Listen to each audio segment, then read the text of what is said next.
scheduling of one presenter. And so just give us a couple of minutes and we will get started with the rest of the session. Our next speaker today is Soumyashree, and she's going to present her paper on a low noise band gap reference with 0.89 volt VREF, 0.88 microvolt RMS noise, and 80 dB of PSRR.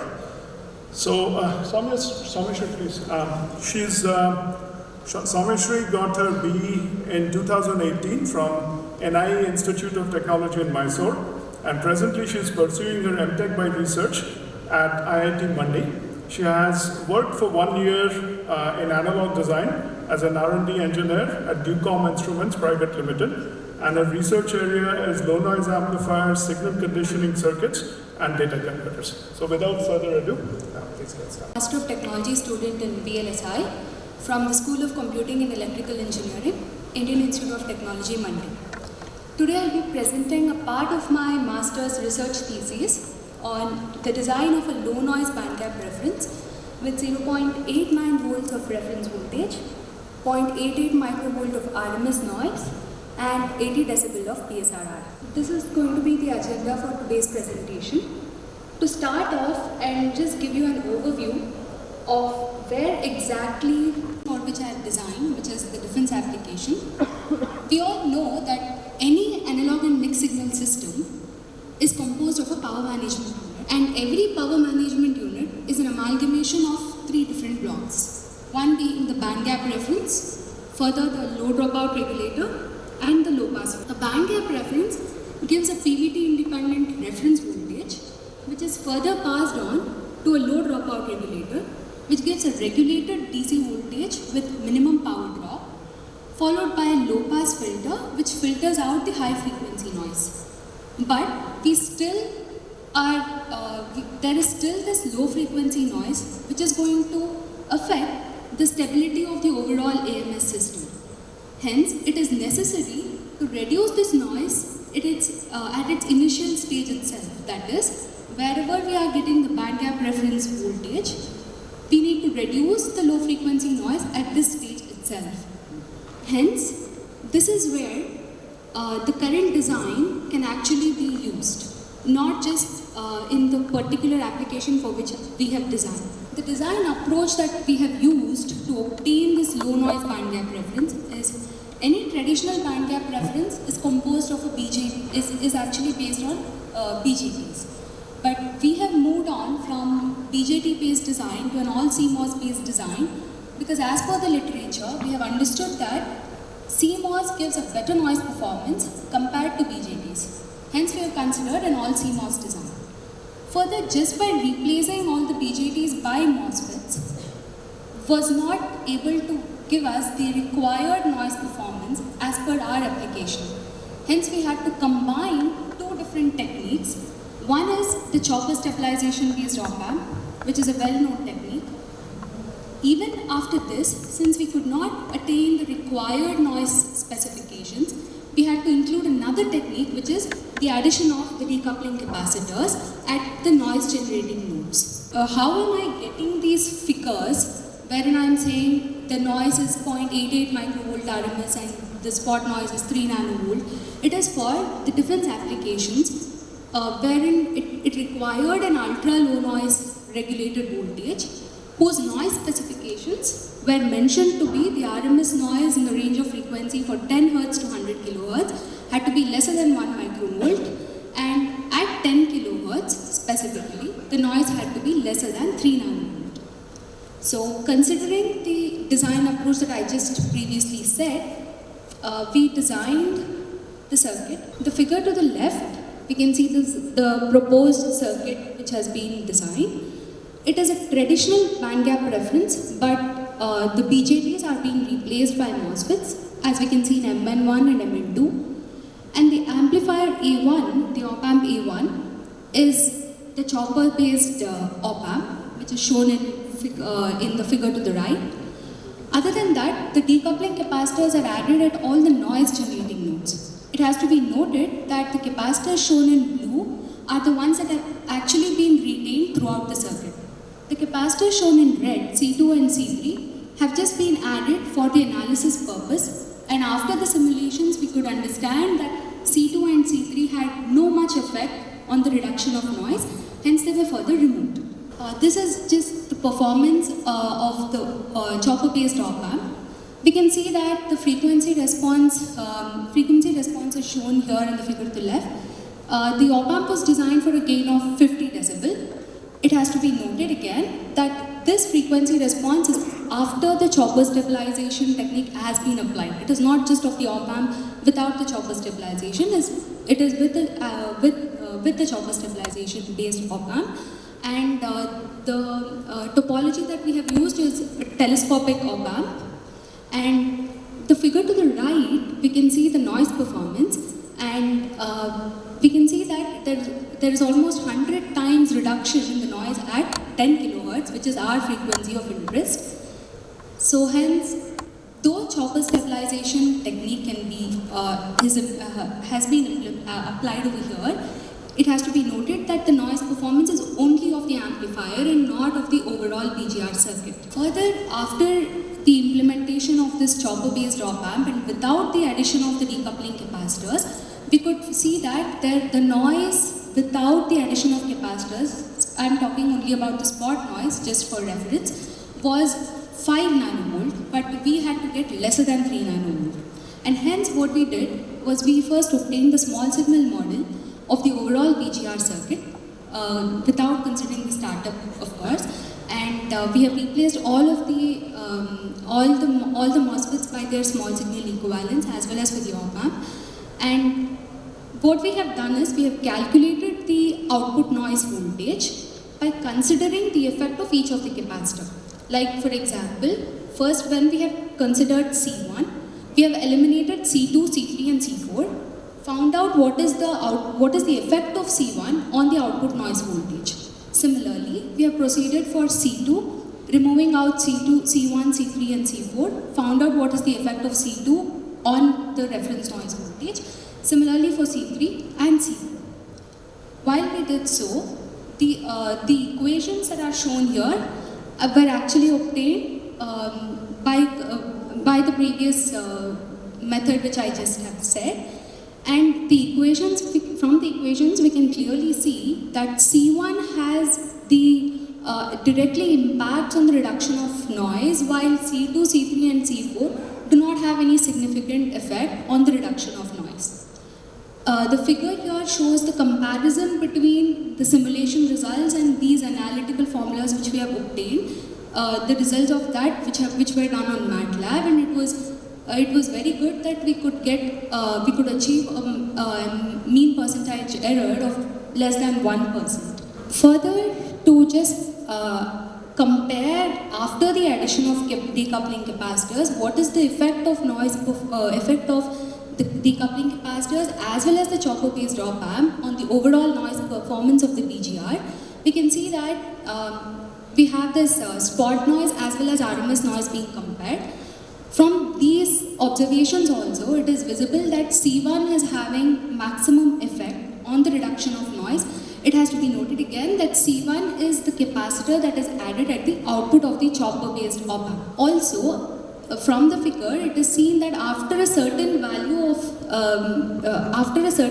C1, though we increase even further, it is not having much effect. Hence, that value of capacitance was decided, and it was about 0.5 picofarad, and hence C1 and C4. Now, why C4 is being added? It has to be noted again that C4 is not added just for the reduction of noise, but capacitor added at the output improves the PSRR. So for a better PSRR, C4 was also included into the circuit.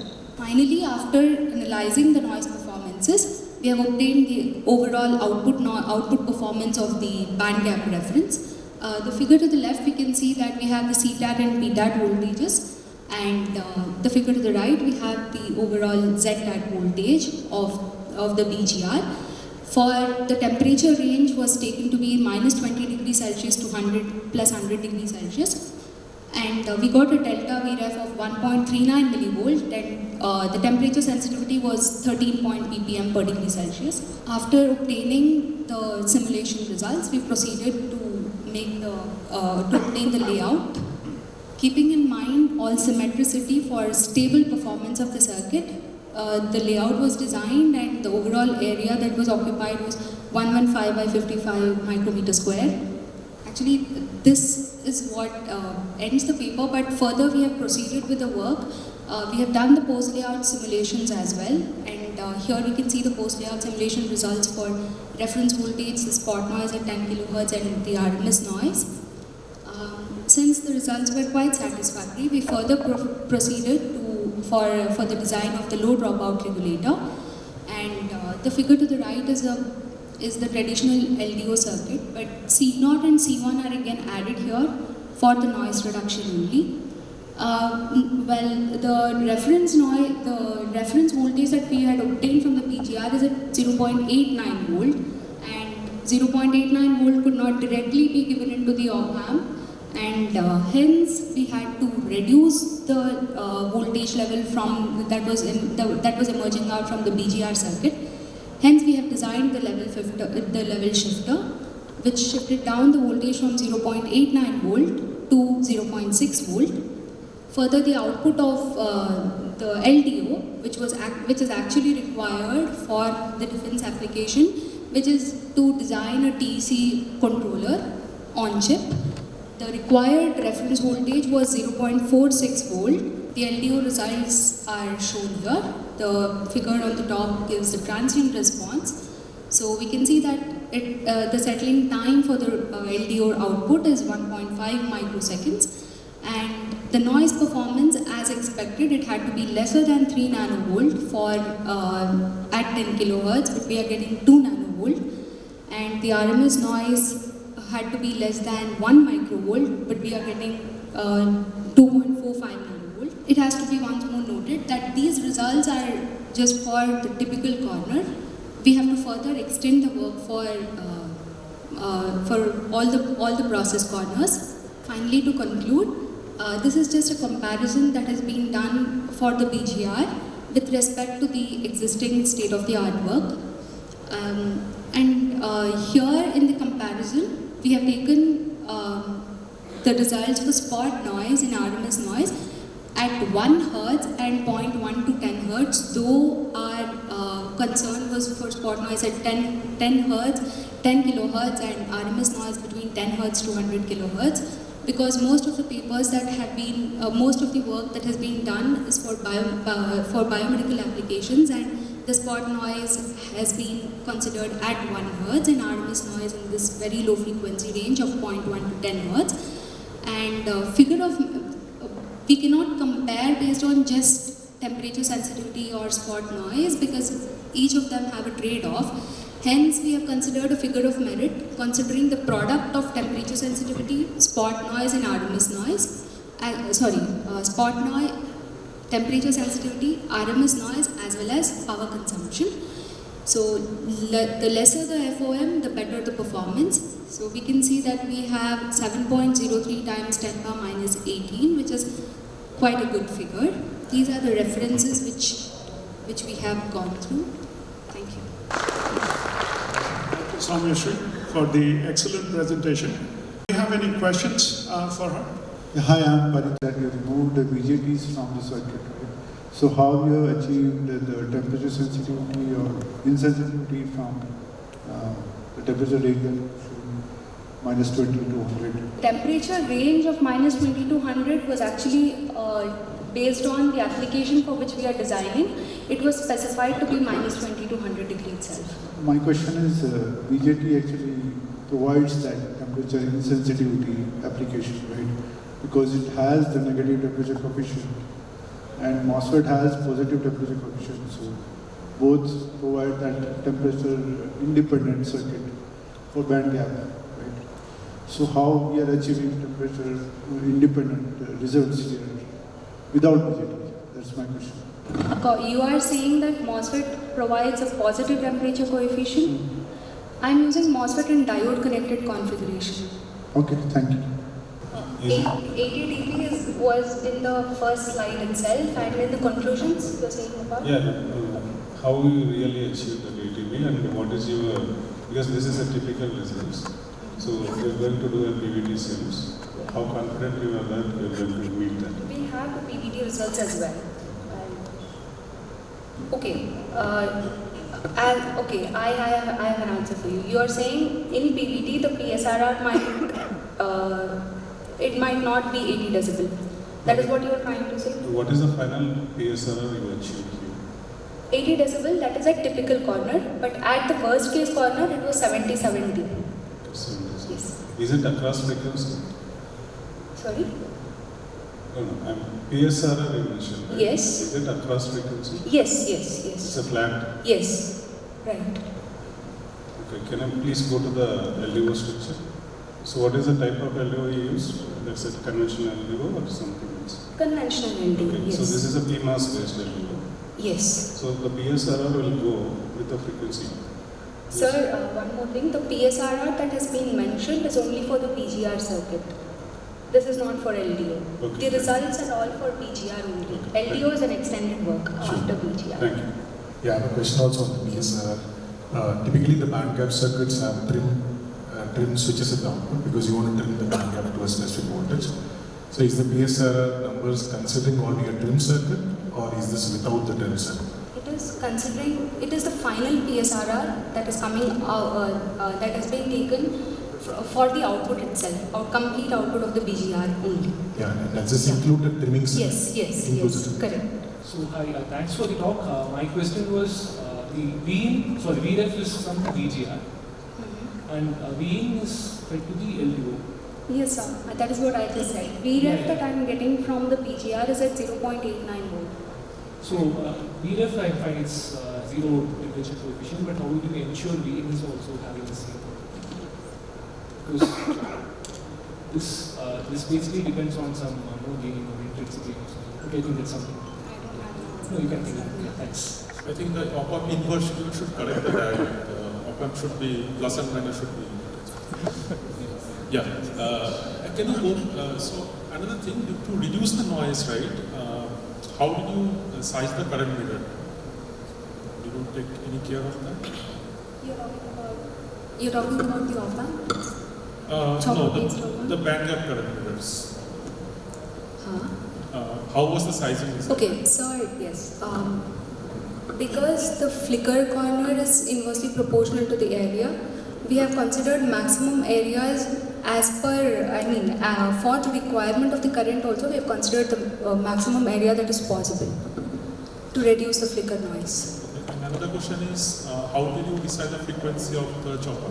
10 kilohertz is the spot noise requirement. 10 kilohertz is the frequency of interest for us. So we have taken 100 times more than that, 10 times more than it. At 100 kilohertz, I have designed the modulation and demodulation circuits for the chopper stabilization.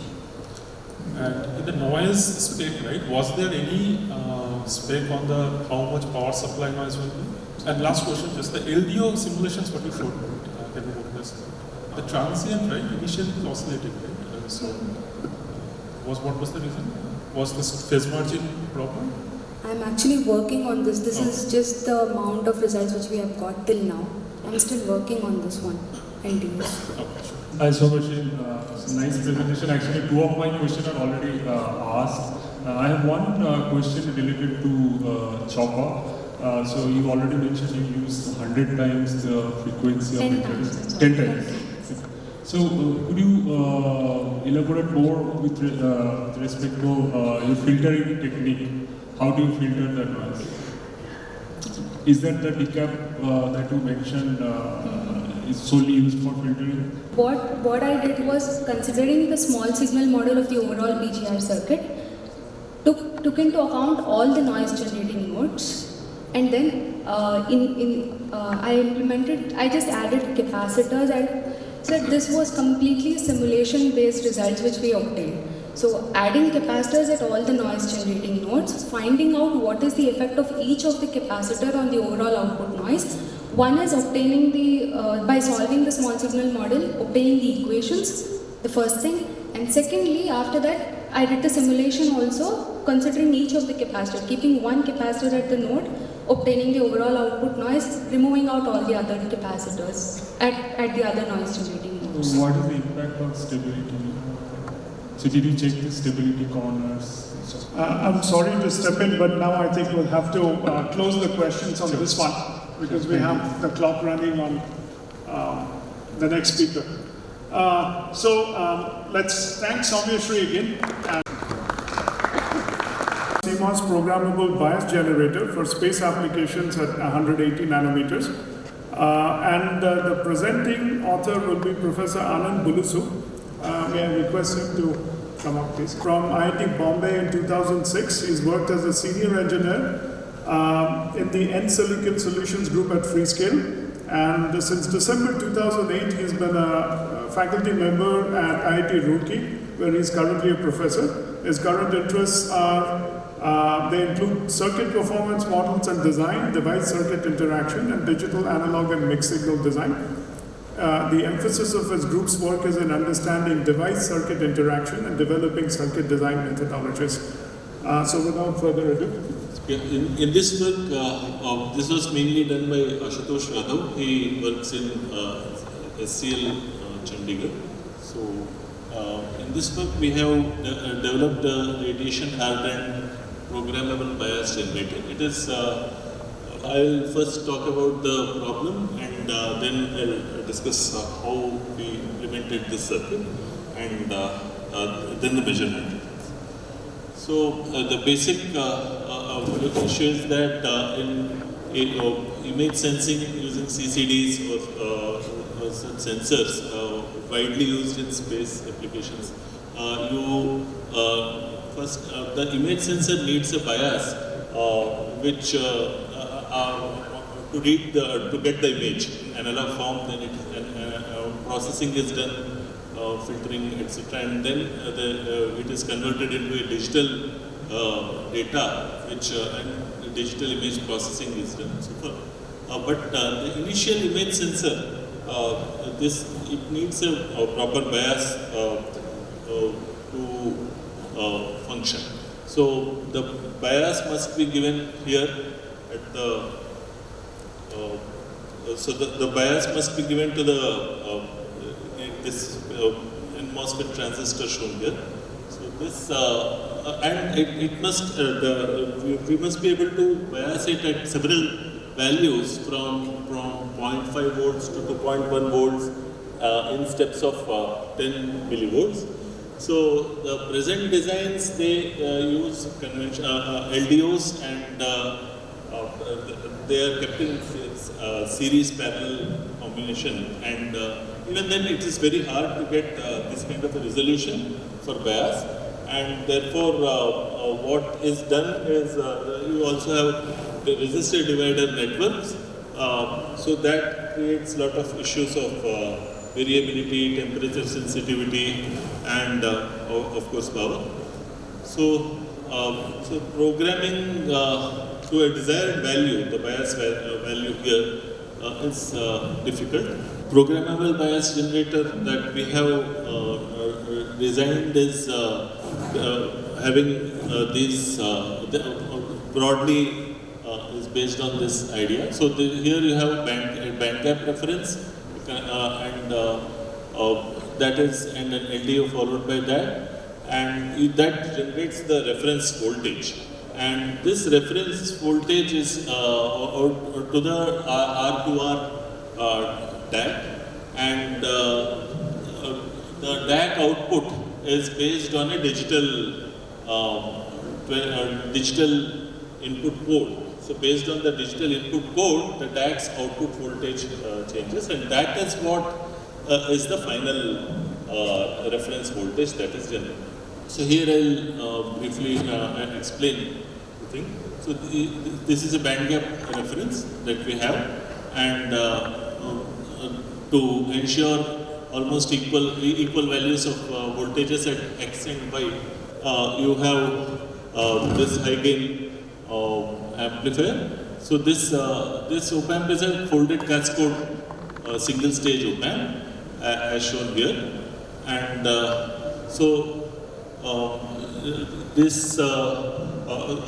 here we have the band gap reference followed by this op-amp, and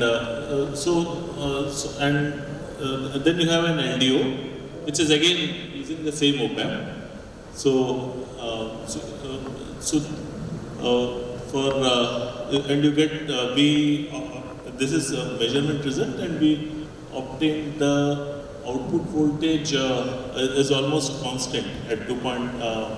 So this was having an output voltage of 1.2 volts, and here this is an output voltage of 1.2 volt for this LDO, the first LDO. So, and that, so I'll just give the reference. So this is the reference voltage that I'm talking about. And DAC output I'll talk about next. So this is the reference voltage which is generated, this V out here. This V out is the reference voltage that is generated, and it is 1.2 volts. So after that we have the DAC. So it's an R2R DAC with 8 inputs, and so based on the code, there is the output voltage is determined for this R2R DAC, and the op-amp here is a folded cascade op-amp followed by class AB output stage.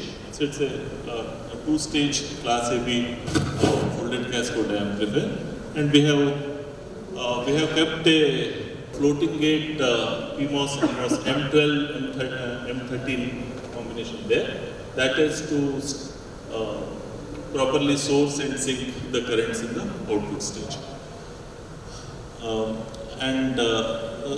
so that you get a very low effective output impedance at the output stage. That is required because in these applications we need to drive resistances, resistive loads up to 100 ohms also. So it is, so for that requirement you need a very low output impedance for the final stage. So that is what was achieved through this 2-stage op-amp, which is at the final output has 2-stage op-amp. This is this one, this op-amp shown after the DAC. So this was a test board was designed for this, and we measured in 180 nanometer CMOS technology that SCL has. So it's a 4-metal 180 nanometer CMOS technology. So in that we got this fabricated, this entire programmable bias generator, and this is the digital code versus output, and for different digital codes the bias values are shown here. This is measurement result, and so the DNL also came out to be about 0.18 least significant bit, and yes, so static leakage was increasing with and this is for all the NMOSFET devices we kept P substrate N-well guard rings, and for all the PMOS devices we kept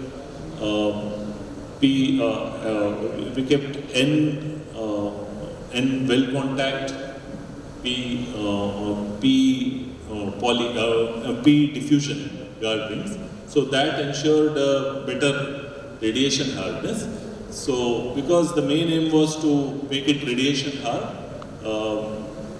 so that's why we kept these guard rings, and with that we observed that even though with the radiation dose the static leakage is increasing, but the performance post radiation is also it's not changing much. It is remaining almost the same. So that is so we were able to get temperature range of we measured a temperature range from -55 degrees Celsius to 125 degrees Celsius, and supply current, yes, the leakage increased pre-radiation to post-radiation, but the functionality was almost the same. So that is the so I I'll stop here.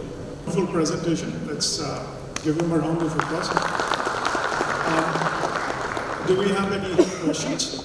Yeah, there's one back there, if you could please. What type of stimulus you did give the circuit at the simulation stage? Like in the measurement, it's fine, like maybe radiation, giving the radiation. But how did you check in the simulation? Okay. So in the measurements, it was 300 kilorad and gamma chamber. So that was we did not check anything in simulation here. So, but usually, in this we did not do a simulation based study for the radiation. We just kept the guard rings and did the measurement. So, yeah. Another thing is, what type of techniques you have employed other than the conventional circuit to make it radiation hardened? Like, I think we had capacitors so that the circuit voltage doesn't drop and all those things. What is the difference from the conventional circuit? it was only the layout technique that I showed. One question is like, what is the application of this particular device? Is it going to be a reference voltage? Yeah, it's a reference. It's a bias voltage for the image sensors. Okay. So the next question is like, since you were using some amplifier post the reference, so what is the overall impact on the offset? Did you measure? Yeah. So. So the results that I showed were measurement results. So the offset,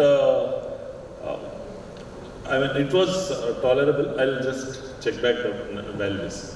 Thanks. How the circuit behave on increasing the temperature? Means what will be the radiation effect? Whether it will more tolerant to on increasing temperature or decaying temperature? So what I have shown is that with temperature the sensitivity is quite low. So the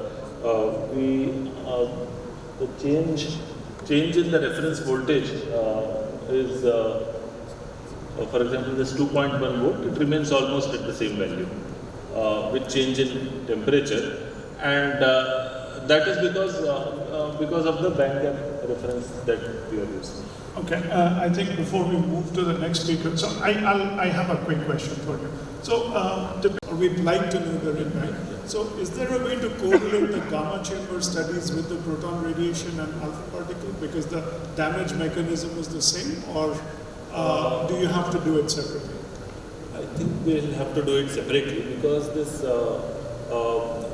alpha particles could also this heavy ion bombardment, right, in long states. Bombardment is there, and this here we are observing TID, and it is no single event or transient faults. We are not looking at them, and alpha particles could do that because of heavy ions. The mechanism, I think, even the qualitatively some damage. Possible to correlate, but probably you want to run independent studies. Yeah, and that is the charge. Here it is neutral kind of radiation. Correct. So that it is more of a damage and trapping kind of mechanism. So there it is more charged particles. So how that affects the STI? Correct. Longer term damage. So TID will also capture that. Right? Yeah. So qualitative. This is all TID. Correct. So, I'm sorry to cut this short. You can take more questions with him. The rest of the session will be conducted by my colleague, Professor Abhishek Srivastava. Our next presenter is Sanjay Kumar De. Paper title is a low power resistive tail dynamic comparator with self-shunt mechanism. More than 16 years of industrial experience in analog design. And he has worked in Freescale and XP Semiconductor and Intel as well. He has 9 US patents and 5 IEEE papers, and his research area includes data converters and amplifiers. So I invite Sanjay to present his paper. Thank you, Professor, for the introduction, and good afternoon, everyone. I am Sanjay Kumar De, and this is one of my partial work on PhD research. A low power resistive tail dynamic operator with self-shuttle mechanism. This is the brief agenda, problem statement, hierarchies, and the proposed improvement, little bit of analysis in energy saving. So this is the overview of the thing that strong arm lens. This is a very popular circuit, I think, known to almost everyone.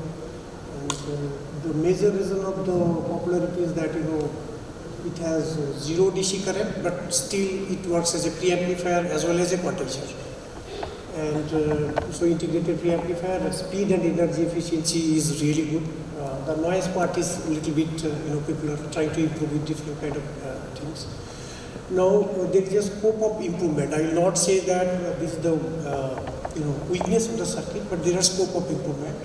That principally the name comes from that strong arm, because the arm which is strong actually wins and the arm which is weak will not win.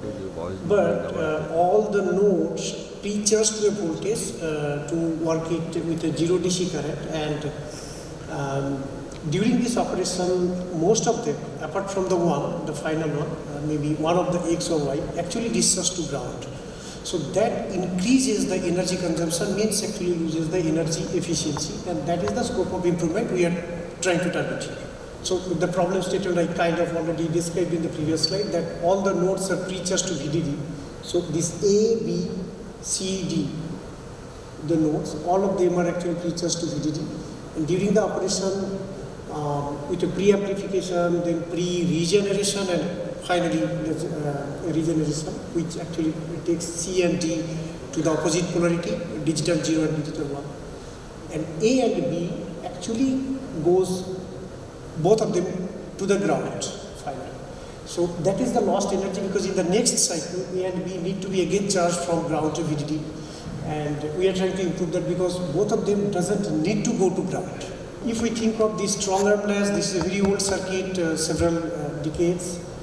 This is still very popular, and this energy efficiency weakness now caught attention, and all these say prior arts that I'm listing here are just a couple of years ago, like 1, 2 or 3 years kind of ago. So it has got attention, and people has come up with, so the goal of all these three works, all the works try to improve energy efficiency, but by different methods of their own.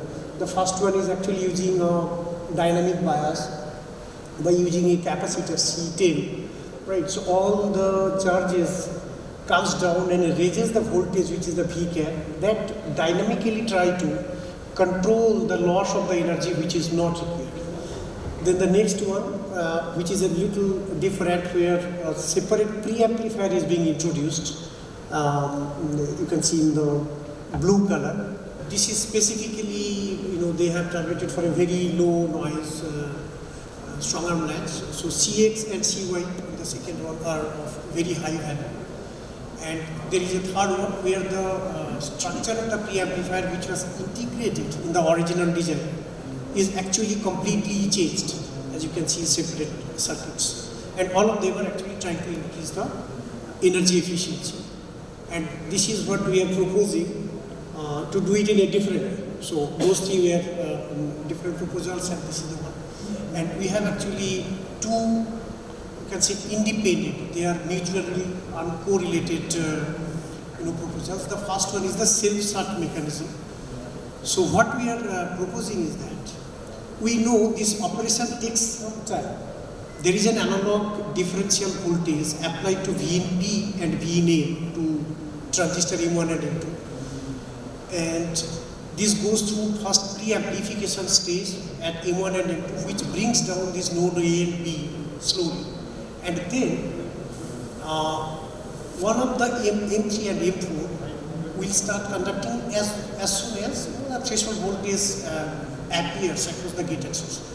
And then slowly there will be an amplification between M3 and M4 to bring down C and D. And then when M5, M6 again opens up with the threshold voltage coming down, then the full regeneration works. Now we know all these things take some time, and C and D and this total, the full regeneration circuit M3, 4, 5, 6, these 4 transistors, which is basically cross-coupled inverters, they are super fast. Once M5, M6 opens up, the regeneration starts and C and D goes to rail, either ground or VDD depending on the input polarity difference. And the out P and out M is finally decided, which is the decision of the latch. Now, during that time, node A and B are not fully discharged. We can utilize this time duration, this tiny time duration, to shut down switch S5 by employing an XNOR gate, which is shown in the bottom as M, XNOR gate. So we are actually putting in this out P and out M, and we are generating that where the decision done, we can call it as a decision done. So once the decision is done, the digital state is already achieved. We don't need any other analog operation to contact, and we can stop the current, current flow from the internal nodes to the ground. So what will happen?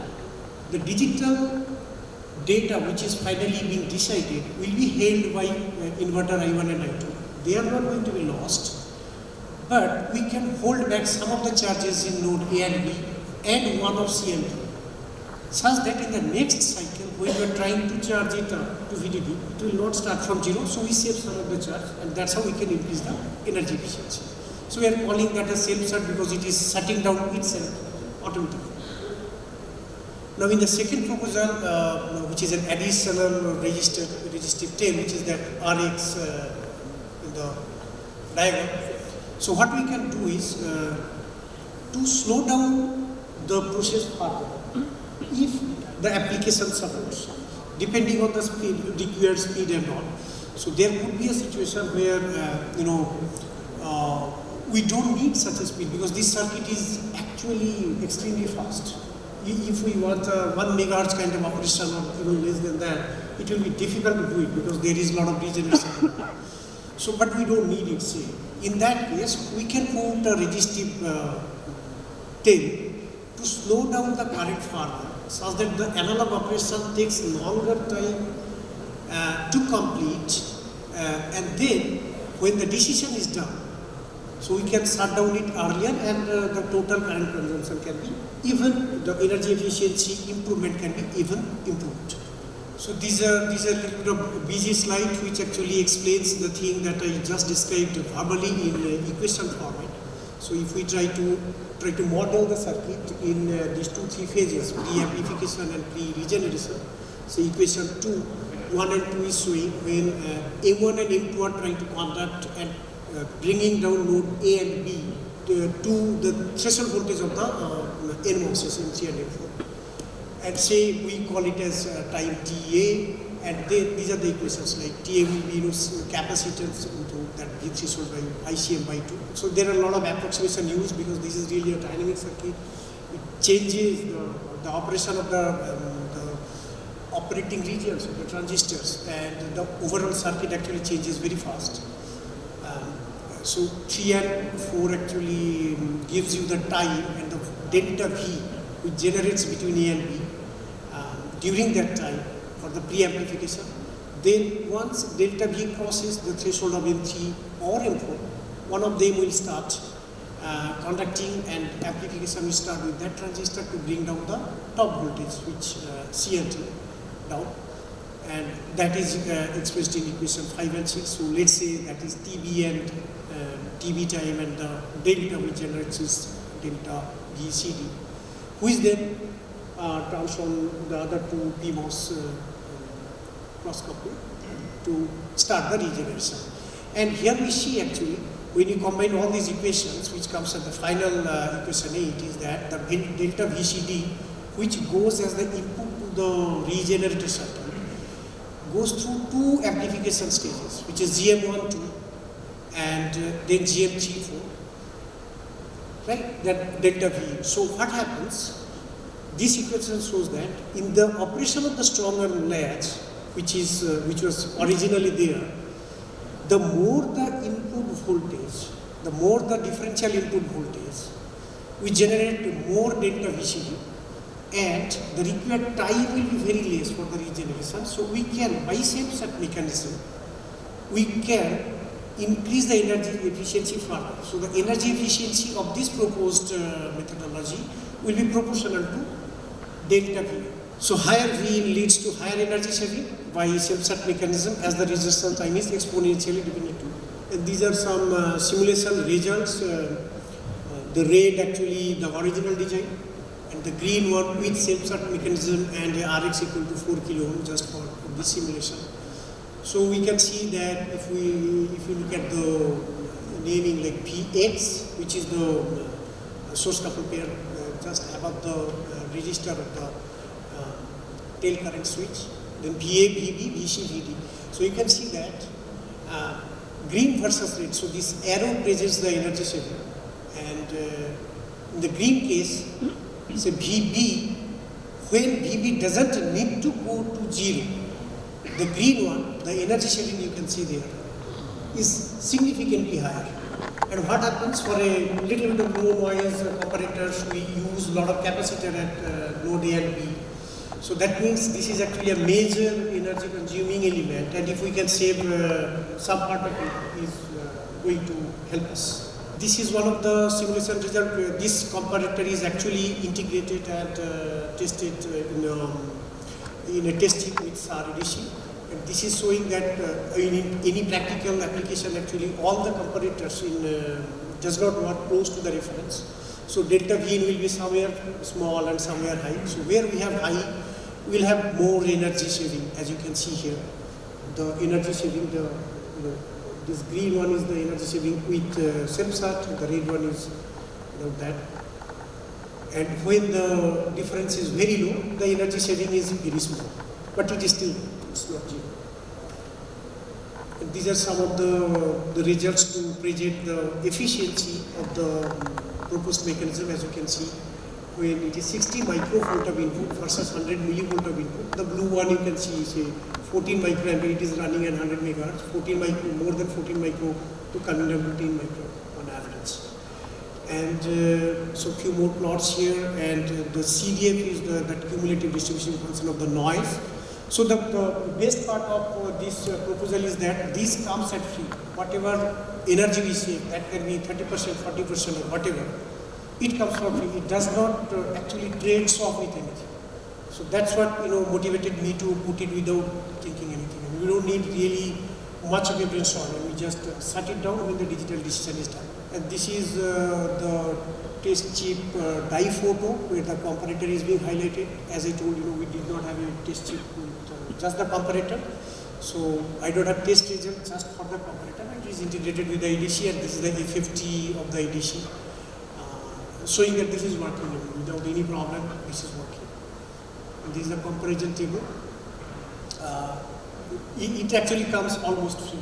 That there is not much of area penalty, just a couple of gates, and no change in noise and any other thing. And compared to other things, like as I told, all different products have their own, plus and minus. Somewhere they are better in noise efficiency, somewhere they are better in energy efficiency. But overall, if you compare that, the given area and the given power, this gives us decent enough speed, and the overall figure of merit is very good. That's the computing side. I think we already discussed two independent new methods we have done, and if we see it at the RADC level, the overall ADC power consumption is nearly 20%, and at a very high, when you talk about the peak energy efficiency improvement, that's nearly 40%. So very first question, you have also toggling to self-control this. So you have a toggle of output M and output P. That's additional circuit. So that is also a capacitor which is toggling, and that will be consuming the power. So where is that power getting taken into account under this? Yes.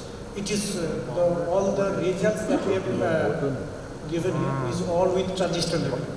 So you have taken the power accountability of that as well? Yeah, so you are basically talking about these inverters, right? Yeah, previous slide. Which there is a no, it's not. It's off, sorry. It's already passed. It's already passed. Yeah. Yeah, all of them. So those power calculations are taken into account. Yes. Actually, when you talk about even at 65 nanometer, they are insignificant compared to the dynamic latch. Yeah, that's where my second question was about to come. Because when you are on a technology where your gate capacitive load is quite low and hence you can handle that, how you are considering this topology to work across the technology when the gate capacitive load is going to increase? Does it going to give you an advantage on the power? Yeah. Of course. See, as I told, the whole power comes from the node charging and discharging of node A and B, CNT. Right? And if we do not keep any capacitance out there, just leave it onto the paracitants, then the noise performance will be pretty bad. It might not be good even for 8-bit level or maybe 9-bit level. But if you are trying to do it like this was integrated actually nearly 12-bit or more than that, right? So we have to put a capacitor as a noise controller. The way we can control noise is either we add capacitor to control it or we have a preamplifier and burn the DC current. Thank you, Sanjay. My question is, in that figure of merit table, are we doing anything to gain or bandwidth of the amplifier? Because I have not seen those as part of the things that are captured in the last one. Okay, this one, with the change, without change, do you see either gain or bandwidth changing? Oh yes, of course. As I told, it is proportional to that 20% to 40%. Oh, I understood. So you're saying we can read out, I should have given the number? Yeah. Maybe I know. Do you see big change with those? Yes, it does. So because is the it energy, better? it is, if you look at the figure of merit. So is the gain and bandwidth, is it getting better or worse with the proposal compared to if you don't do anything? Okay, so this is nanojoule per microwatt square, right? So now, if I don't do it, the energy efficiency will go up. I mean, the energy consumption figure of merit will go up. Here, lower is better. The energy consumption, energy efficiency will go up by 30%. It is proportional to the energy consumed. It's, I mean, got it. So it is absolutely correlated to that graph I presented. So this chart, is it with the resistor or is it without the resistor? The final sheet where you kind of have, this one, is it with the resistor or without the resistor? This is without the resistors. Because I mean, I am comparing when it is running at full speed. Got it. Thank you. Can you go to that slide in which the toggle circuit was there? So you have kept these inverters I1 and I2 to get faster output decisions. So actually, they are anyway part of the design. You need it anyway. Right. So they are not additional circuit. The additional circuit is only this. We need actually one gate, which is a gate M with 2 input XOR. I just put it just to simulate like 0 and 1. Additional circuit that you have kept. So the S5 must be a very wide transistor. S5 has to be a wide transistor. So the transition at node Q would depend on the sizing of this XOR and all this logic circuit that you kept, isn't it? So if that transition itself is slow, the entire decision of the comparator would become slower.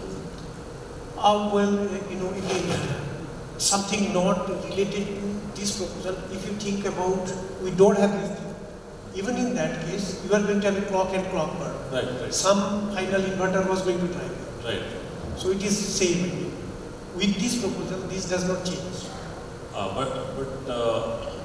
No, because the clock is now driving that logic circuit. But I mean, clock driving means some inverter finally driving. Right. So that's sizing of that. So this need to be sized similar to what the without this proposal is there. My only question was that the inverters would have a much smaller size to drive that S5 clock inverters, clock buzzers. Whereas the logic circuit would always have a much larger size, and the transition times would become much larger. What is the impact of that on on the... I really don't think there will be impact because if you put an inverter versus an OR gate, they will be decently good enough to break this S5 switch. This is a single transistor. Yeah, the other question was that you are saying essentially that the delta V should be large for a that is the merit more of the better energy efficiency. That is the merit of the proposal. Yeah. Higher the delta V, higher the energy. But higher delta V would make the previous circuit consume more energy. What is the previous circuit? I mean, whatever is driving this. No, okay. In a converter additions, input is coming independently. References are generated independently. You think of any architecture, either flash or SAR or anything. They are independent. I mean, input and references are independent. We are just trying to compare input is close to which reference, which of the quantities. So higher delta V is essentially not in our hands. No, that's definitely not in our hand, but in practical situation, what will happen, go to any architecture of ADC. Suppose you have flash of say 4-bit flash. You have say 16 or 15 operators, right? Input will be close to only one of them. Rest of the 14 will be anyway different. But if we put all of them of this circuit, all of them will take more current. The moment we put sensor, 14 of them will stop reducing a large amount of current, and the one which is close, it will reduce a small amount. I have two questions. Actually, I have many, but I'll only take very small questions. First of all, thanks for really good presentation, Sanjay. I think I had the same confusion, and the confusion is coming the way the topology is shown. So if I start with inverter I1, then I go to the 3-input XOR, then an OR, and then to S5. This gives me an appearance that I have a 4-gate delta, and some of them are large. Then I ask myself, are the capacitance are so large that I have a time of 4-gate delta, and still I can save energy. So just a remark, basically. I think that's where the first question and the third question is coming. Yeah. I fear only two things: my wife and the latch, which is not grounded. So when you have shut it off, if there is any aggressor nearby, have you done any sort of analysis that you are assured, yes, it is flipped because output P or output M has declared it, but I have seen simulation, statistical simulation, 98.6% still it can flip. Yeah. Excellent question actually. Thanks for asking this. These are the main things we as designers need to look at. It's not only for just a paper, it's for a kind of a program that will go on to silicon and millions of parts. So it's not like that. First thing is, if you think of a delay, a digital decision is already done by CMOS. And what happens? The gate, the fat gate that all we are questioning is actually helping there by producing a delay. So it makes sure that C and D are already digitally done. No one can shake them off. I mean, it doesn't matter how much we shake them off. They are already digitally done. And I1 and I2 are going to be there. And what typically happens if you go to any, most of the PDCs using this sort of latch, following I1 and I2, because this is not a memory, this is a decision set. Someone need to memorize it. So there is a SR latch followed by I1 and I2. They actually latches it off. Because the next cycle, the moment clock again comes in. And first thing, that is the first part of it, that delay. And the second part is that I already tested the ADC exhaustively. I mean, it's on silicon. We have. Yeah, you can hear me. It's not a question basically. I just need a clarification. The signal S is it basically generated somewhere? Let me clarify that for everyone. This get N and when you read the paper, it will be clarified anyway. This N and P are actually auxiliary. We don't need it. In the final implementation, only 2 input NOR gate will be there. This has been like self-set control. I need to show a comparison with self-set equal to 0 and 1. So that is the reason they are coming. Okay. In fact, if we reduce that will actually improve a little bit more, but that's fine. Okay. Otherwise, I cannot compare two different circuit and all. That's not. Yeah. Okay. So I was just wondering that additional signal SS could be a penalty. Yeah, you are, kind of right only, but in our real silicon it is there because we want to see the difference also. Thanks for clarifying. Actually, it's not a question and it's an inquiry. Okay, so I don't have because the proposed SIMSAT mechanism does not actually mingle with either it. This is the original circuit is anyway there. We are just changing the clock duration of the bottom register. Why I'm asking is that current sensitive mode, that Vx, yeah, is dynamically changing, right? Because of that, it has a relation with respect to the systematic offset and sensitivity. I did not see in simulation at least. Okay. Thank you, Sanjay, for the wonderful talk.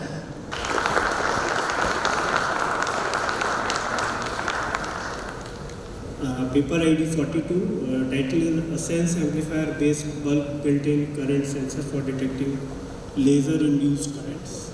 Hello, Devijit. So, Devijit has completed his BTech in Electrical Engineering from University Institute of Technology, Bardhawan University, and MTech in Electronics and Communication Engineering from IIIT Delhi in 2022.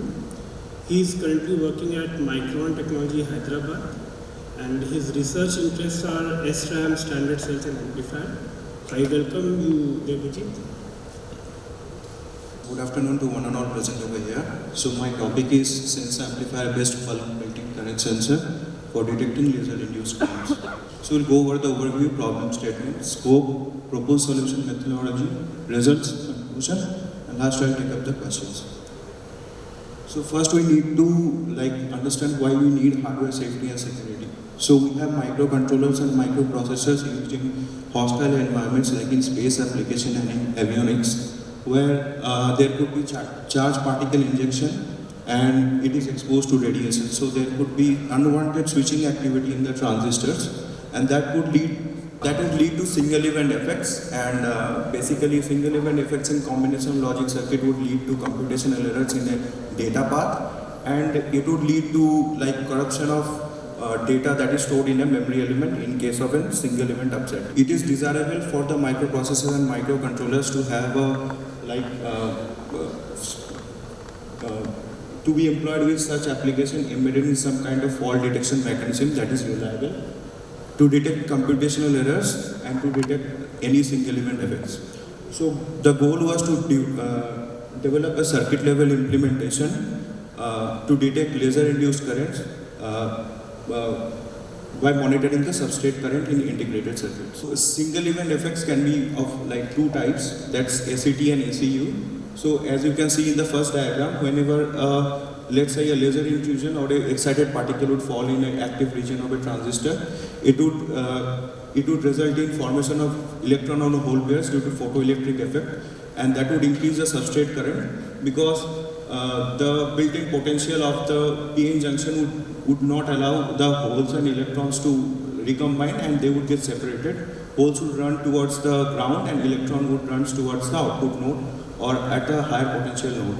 So in figure B we can see that in an inverter, when an excited particle is falling at the drain of the NMOS, basically if the output is 1, it would get discharged to 0 by the bulb, and which is represented by current source over here, and it would be pulled back to 1 since my input is still 0 by the PMOS. And similarly, same case would occur in a memory element such as a latch as well. But here what would happen, the transient logic would not revert back to its original state, rather it would be after the fault propagation stage, as you can see, it would be in again a stable state. So my data that was initially there is now no longer valid. So this is the proposed methodology where there is we have used a sense amplifier based architecture, and we have used single-ended sensing over here. So on top there is M1, M2 and M3 transistor composed of a pre-charge circuit. At the core we have the sense amplifier, M15 and M16 are the MOS gaps that are used to preferentially inject charge into the internal nodes of the sense amplifier.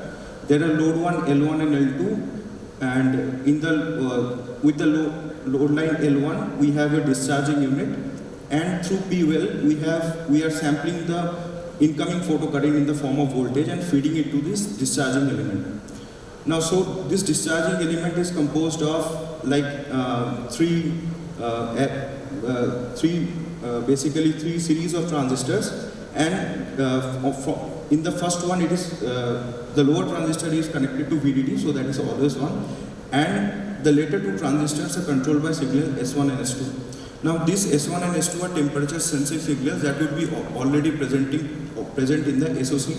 So basically what we have tried to do, we have taken three temperatures as of now, -40, 25 and 125, and tried to make the discharge level of L1 same for all these three temperatures. And on the right hand side we can see it's a latching circuit, basically monitoring the value of SAF and SAT node. It will store the value of flag until the next operation.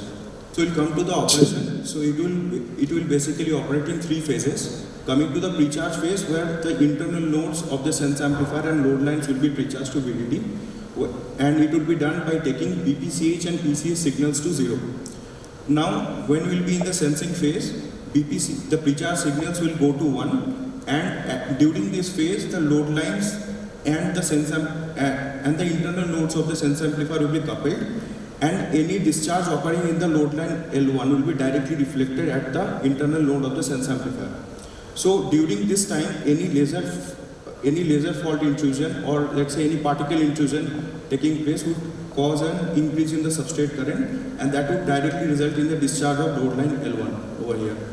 So that is done in the sensing phase. And during the evaluation phase, the load lines will be decoupled from the internal nodes of the sense amplifier, and the ACN signal will be taken high. So when the ACN signal is taken high, we will preferentially inject voltage to this, inject charge to this SAF node, and it will have a rise in voltage. So our goal was to avoid false detection when there will be no increase in substrate current. So we have maintained a particular value of current as a substrate noise of maximum leakage that can take in the substrate. So that we are basically maintaining by skewing the sense amplifier in such a way by preferentially injecting charge to a particular node. So the mean by sigma of the sense amplifier is actually, we have taken greater than 3. So the mean of the sense amplifier is shifted by 3 sigma offset. So after this evaluation phase occurs, the SAF and SAT node will be resolved to 1 and 0 based on feedback, and the latching circuit would be there to raise a flag.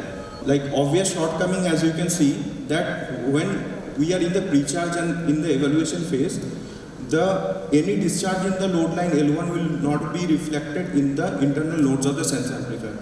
So let's say any fault intrusions occurring at this point of time, though my load line L1 might discharge, but it will not get reflected at SAF and SAT node, so we will not get any detection. To resolve this issue, we have used two sense amps in a time interleaved fashion, parallelly connected to a single voltage sampling unit. You can see over here, during the sensing window of the second sense amplifier, we are doing the evaluation and pre-charge phase of the first sense amplifier. And similarly, it is just opposite for the second sense amplifier as well. So as you can see, in the time domain, we are not left out with any point where there is no sensing window, and therefore, any laser intrusion occurring at any point of time will be either detected by one of the sense amplifier, and the flag will be raised. Now coming to the simulation results, now to imitate the generation of photocurrent in the substrate, we have injected double exponential current signal at the P-well node that I have shown in the schematic.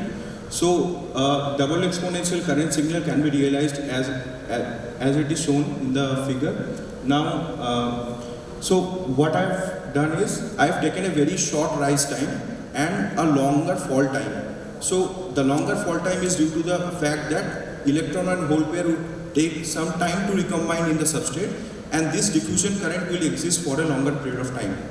So taking a rise time value of 5 picosecond and a fall time, and the value of fall time is swept from 20 picosecond to 2 nanosecond for various values of currents across the process and temperature.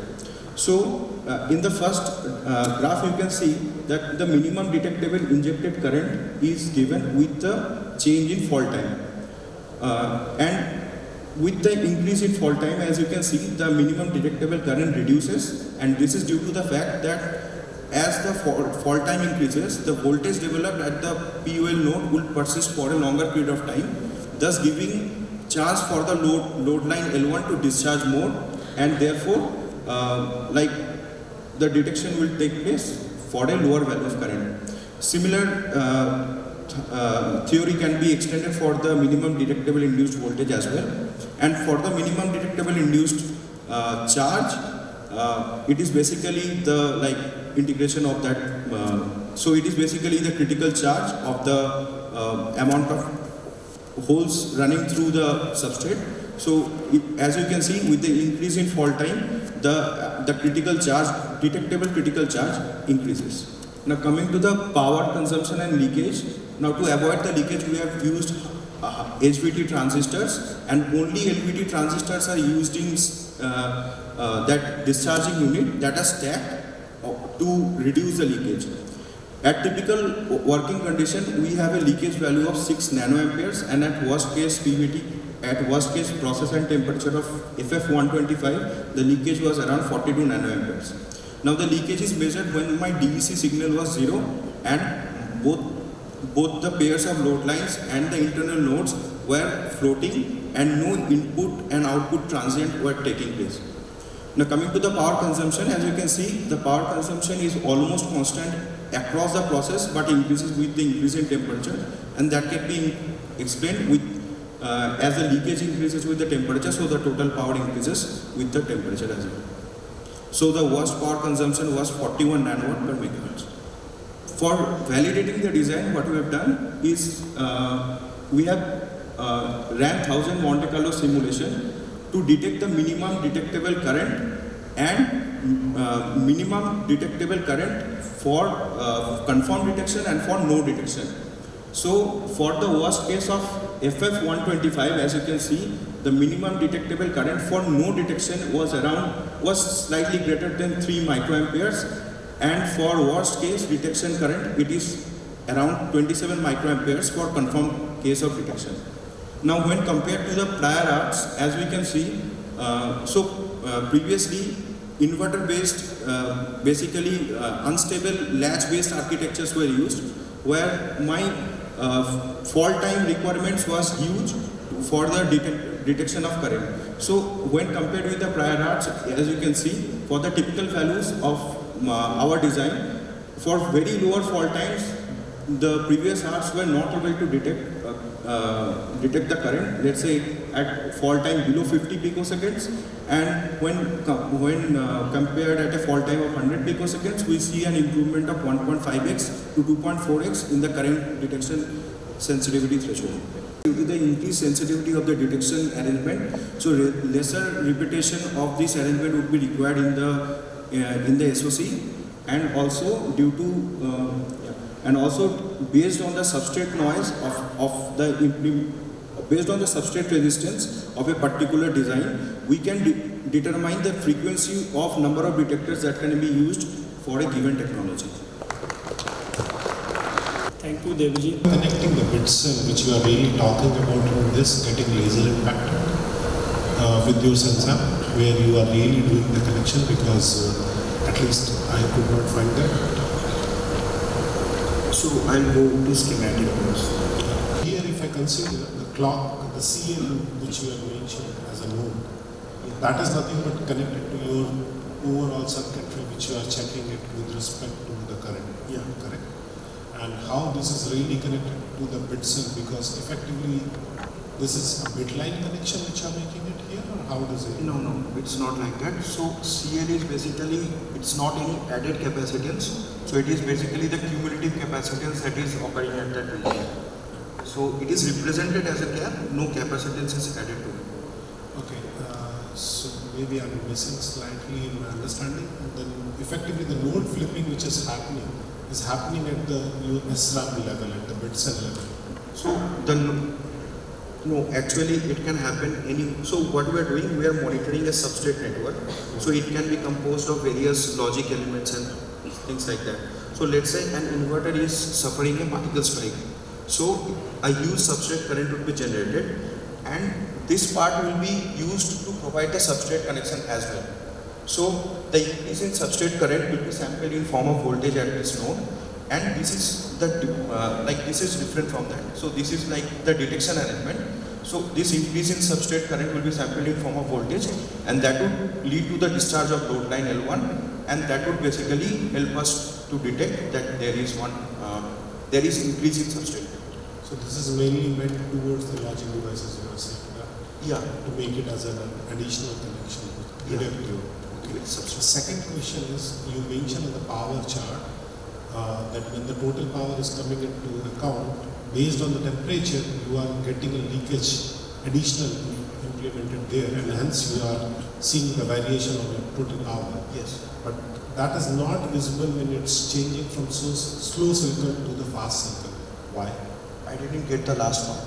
So if you go to that particular chart, power consumption from -40 to 125 is continuously increasing, and you already mentioned that is a part of the leakage which is getting added up there. Yes. So if that's really the case, then slow silicon is also having the same results for the fast silicon, whereas the fast silicon leakage will go much larger. Why that is not visible under the total power? You can have a look later. That is. Yeah, I'll thoroughly look into it. First, very interesting topic, so thanks for bringing this up. Thank you. It remained close to my heart from last 20 years. If you go to your first slide, your full scheme is dependent on one fundamental assumption, the resistance R of the substrate. Yes.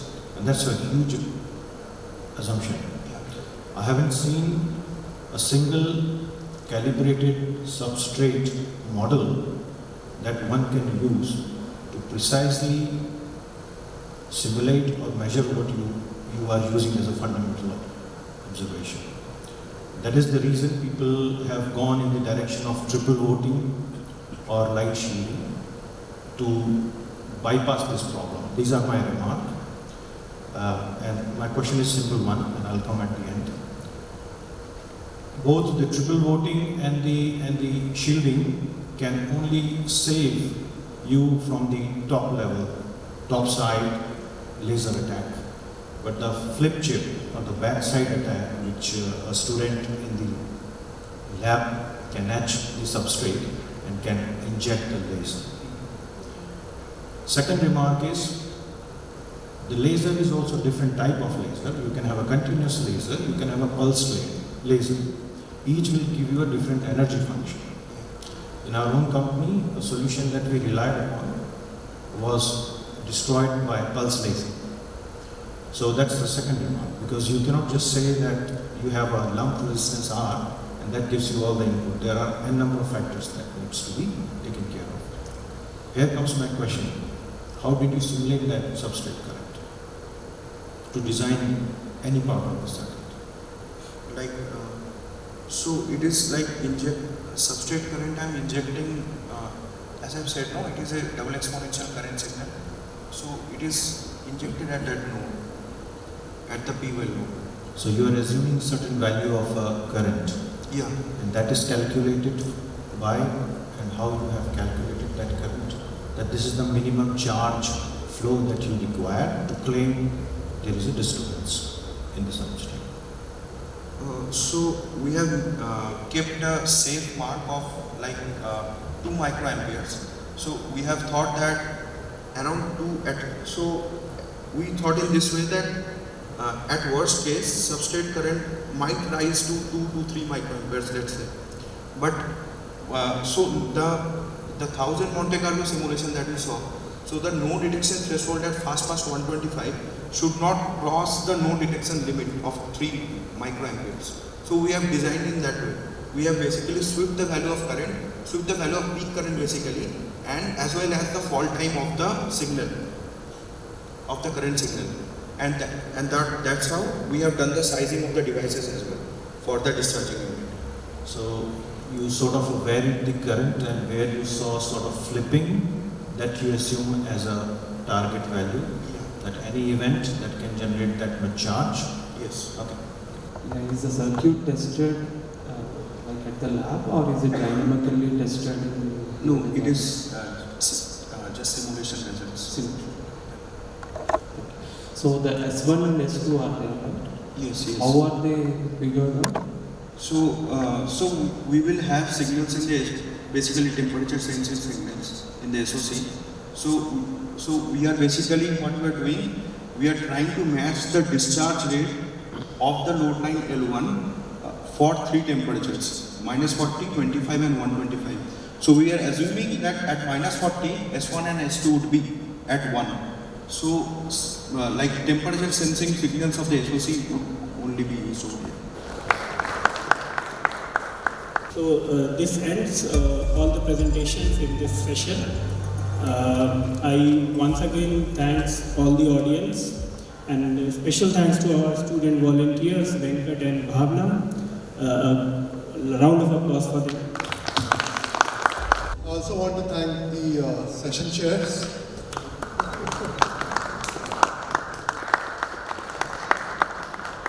Thank you very much.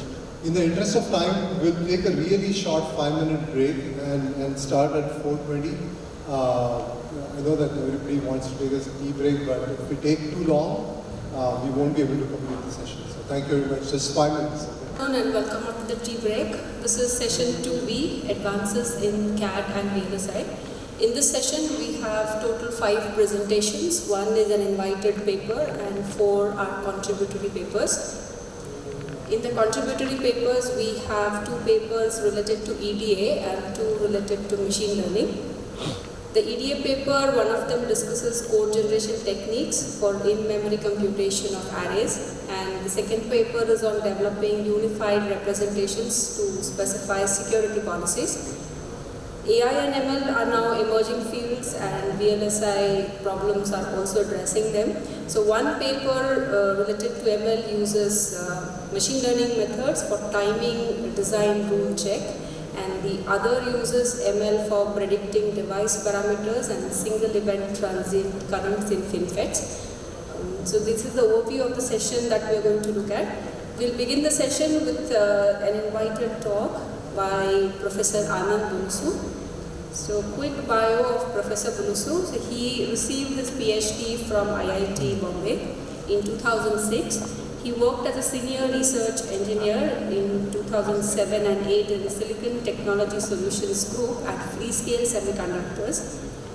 So presently that is NXP Semiconductor. Since December 2008, he has been working as faculty member in Electronics and Communication Engineering Department at IIT Roorkee, where he is presently a full professor. His research interests include circuit performance models and design, device level circuit interaction, digital analog mixed signal circuit design. The emphasis of his group is in understanding device circuit interaction and developing circuit design methodologies. His group has published several papers in reputed journals, conferences, and also interested in working on industry-linked projects in these areas. Today in the talk, he discusses on variability issues in current CMOS processes. The talk discusses development of a robust design method and makes part level time performance estimations. This method achieves reduction in both power and silicon area. So I would invite Professor Bulusu to take over. So a generic announcement, each speaker gets 15 minutes and I'll raise a 3-minute warning, followed by 5 minutes question and answer to stay within the schedule. Thank you. Thank you for the invitation and the kind introduction. In this talk, I will discuss our circuit performance models based approach to take into account variability issues at a very early stage of design.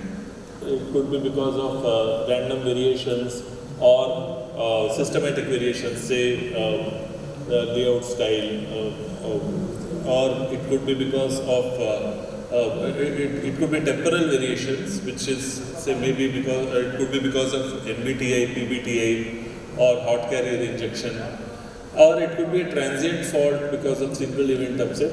So there could be several such variability issues which are which become important with present day technologies, and as the feature size reduces, these become even more important. And there is a need to handle them at a very early stage of design.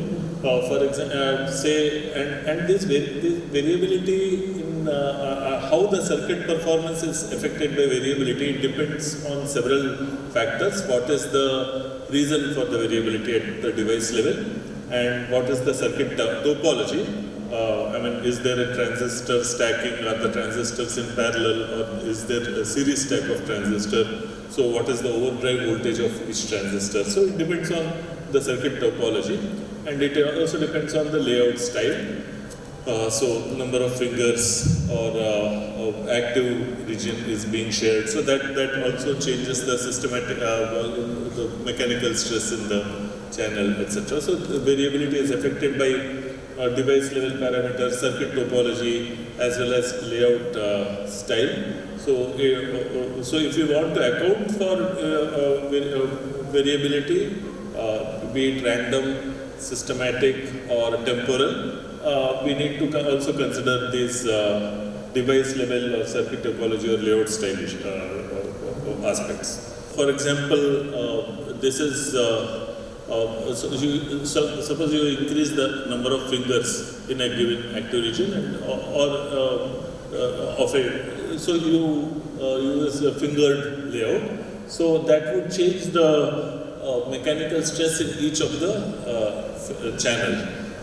So in this work, for example, we have calibrated this with some experimental results, and also calibrated our TCAD simulation setup. We calibrated with some experimental results, and then we calibrated the TCAD simulation with BSIM PTM, and so with number of fingers and with different gate pitch, and we could obtain how the different components of stress, mechanical stress. These are all stress. Stress is induced as to enhance the mobility in technologies these days. So below 65 nanometer node, 90 nanometer node, there are these stress layers which are kept. So that would so when you increase the number of fingers, the current would not increase linearly. There is a nonlinearity there. So that is what that is because of the change. So we have modeled how the stress changes with number of fingers in this. So this is all empirical. This is empirical model. But then how the stress would change mobility in average mobility of the transistor. That is a physics-based model. And then how does that change delays? So that is where our contribution comes. So I will discuss that. So this is one example of where this kind of how systematic variations can be accounted in early phase of design without even going for a post-layout simulation. So another example I am just giving. So this is say there is this phenomenon of NBTI. So the hydrogen bond, silicon bonds are present, and because of the certain bias conditions, the protons are released, and you have dangling bonds, and you get you obtain what is known as traps, and these can be filled, and changing the threshold voltage and also mobility.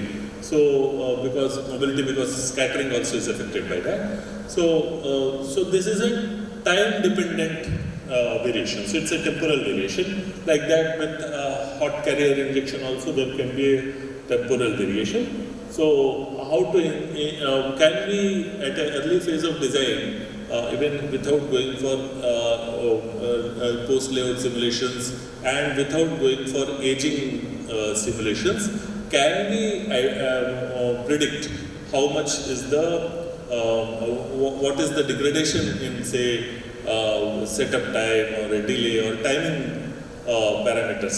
So that is one of the questions that we try to answer. So these are broadly systematic variations and the timing and temporal variations. Can we account for them at a very early phase of design? So here, our approach is that we first come up with timing models of combinational and sequential standard cells. So this are gates. So these timing models would take into account the gate transistor level parameters like transistor sizes, layout styles. So say layout style, by layout style I mean to say number of fingers or number of so how many polysilicon gates would be sharing an active region, this kind what is the SASB, these parameters. So layout level parameters, that's what I mean by, so these or the transistor sizes or temperature and VDD, these are kind of PVT parameters as we can say. So these timing models would take these into account and also the sizes. All these things would be taken into account by the timing models, and then we would, based on these timing models, we would have a performance prediction methodology. That is, we would include these timing models in static timing analysis or timing analysis flow, and first we would, using the timing models, we would come up with without actually doing a recharacterization of standard cells, we would come up with the standard cell recharacterization, using our timing models instead of going for a real recharacterization, which is based on full SPICE simulations. So, so that saves a lot of time, and for several skewed corners, etc. We don't need to, we don't need to go for a Monte Carlo kind of simulation. So you recharacterize based on the timing models, and then include that in STF flow. So that is one direction in which we predict the performance using our models. The other direction is that custom or standard cell design we do considering the timing model. So say we want to know what is the degradation after 10 years. So you predict that and accordingly design the circuits. So I will discuss both the examples. First, a very brief introduction of this standard cell characterization. So here, so in this talk I'll just discuss mostly the examples based on inverters, but we have done this for other logic gates, important NAND gate, NOR gate, and the combination of them, multi-stage cells also. So so this is an inverter cell, and you have for different values of input transition time and load capacitances. So this is y-axis is load capacitances, x-axis is transition times. You have different values of this vector TCP90 to TCP10 as I have shown there. So this is a vector. So for each value of CL and TR, suppose CL2 and TR2, you have this vector TCP90 to TCP10. So that is characterized using using SPICE and at different corners. And if you want to see for any new corner or any new, then you have to do this recharacterization again. So that is the present way of doing this. So this is ECSM, I'm just describing the ECSM format of standard cell characterization. So our approach is that we first derive analytical timing models of combinational and sequential cells. I'll just give an example later. And derive the model coefficients of these timing models as a function of device level variability parameters, threshold voltage, mobility, etc. And VDD, threshold voltage, mobility, VDD. And since these are parameters based on temperature, so temperature also gets immediately included. And for a given PDK, we estimate the threshold voltage or mobility variations due to device or layout level effects, as I had discussed. So for number of fingers, you can estimate how much is the threshold voltage and mobility variation based on the stress variation. Or there could be a random variation of threshold voltage with a given sigma and mean. So that also it depends on the variation that you are considering and the PDK. So it could be an aging related variation of threshold voltage also. So for a given PDK, we extract the changes in say threshold voltage, include them in the model coefficients, and thereby get the change in the thereby we obtain the predict the change in the combinational or sequential cell timing parameters, and that we include that in EDA tools, say static timing analysis tool, and using a wrapper. So for example, we want to understand the for a given data path whether timing closure is happening after 10 years. So we would see what is at the device level, what is the change in threshold voltage after 10 years, dynamic change at the path level for different devices, and we have and then include that in the and then on the fly do standard cell recharacterization based on the timing models that we have, and then include that in the EDA, include that in the this new information in the static timing analysis. So that is the overall flow that we follow. Here I am giving the example of an inverter, the simplest logic gate. So here this is the input transition time, and this is input and output transition shown. So we divide the so for every gate we understand we first understand what is the regions of operation of devices and how with the input and output transition the region of operation of transistors change, and with changes in input transition time and output transition time, where do these transition of regions of operation of devices, how are they related? So that is what we first estimate, and based on and divide the circuit operation into different regions, piecewise regions. So in one region the transistors would be operating in a certain, suppose the inverters N-MOSFET would be operating in saturation region, and P-MOSFET is also operating in saturation region. So we have one kind of a linear circuit model. So then the region of operation changes, and then the linear circuit model also changes. So based on that we come up with these models, and so we have divided this suppose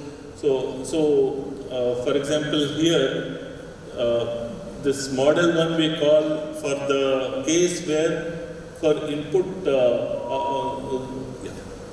so when the input transition is not complete, the N-MOSFET, so this is N-MOSFET is discharging the output, the N-MOSFET is still in saturation. So then model 1 works, otherwise model 2 works. So in this we divide again into two regions. One is the region when input transition is happening, the other one is when input transition is not happening. Like that we divide it into different parts, the transition, based on the device regions of operation and the values of input and output. So, and thereby get these models. So different threshold crossing points fall in different regions. So, and boundaries of these regions also we model based on, and all these model coefficients, this K1, K2, which we have written, they are all dependent on threshold voltage, size of the transistors, layout styles, VDD, etc. So that is how, as I had discussed. So here we are showing that how we can, with number of fingers, how the model and our model and the simulation results, they fit with each other with changes in number of fingers, the coefficient, and likewise with the temperature. In a similar way, yeah. So here I am showing the example where we have this. We have done the same thing for temporal variations. So this is a typical data path, and in this, so the first step, as I had just now said, is to develop a timing model for all the logic gates that are there, and then yeah. So we have handled this range. Will not discuss this. Yeah. So this is NBTI empirical model that is there, and so static static case is when there is a given bias voltage at the input, and dynamic is when there is there is a pulse at the input of the device.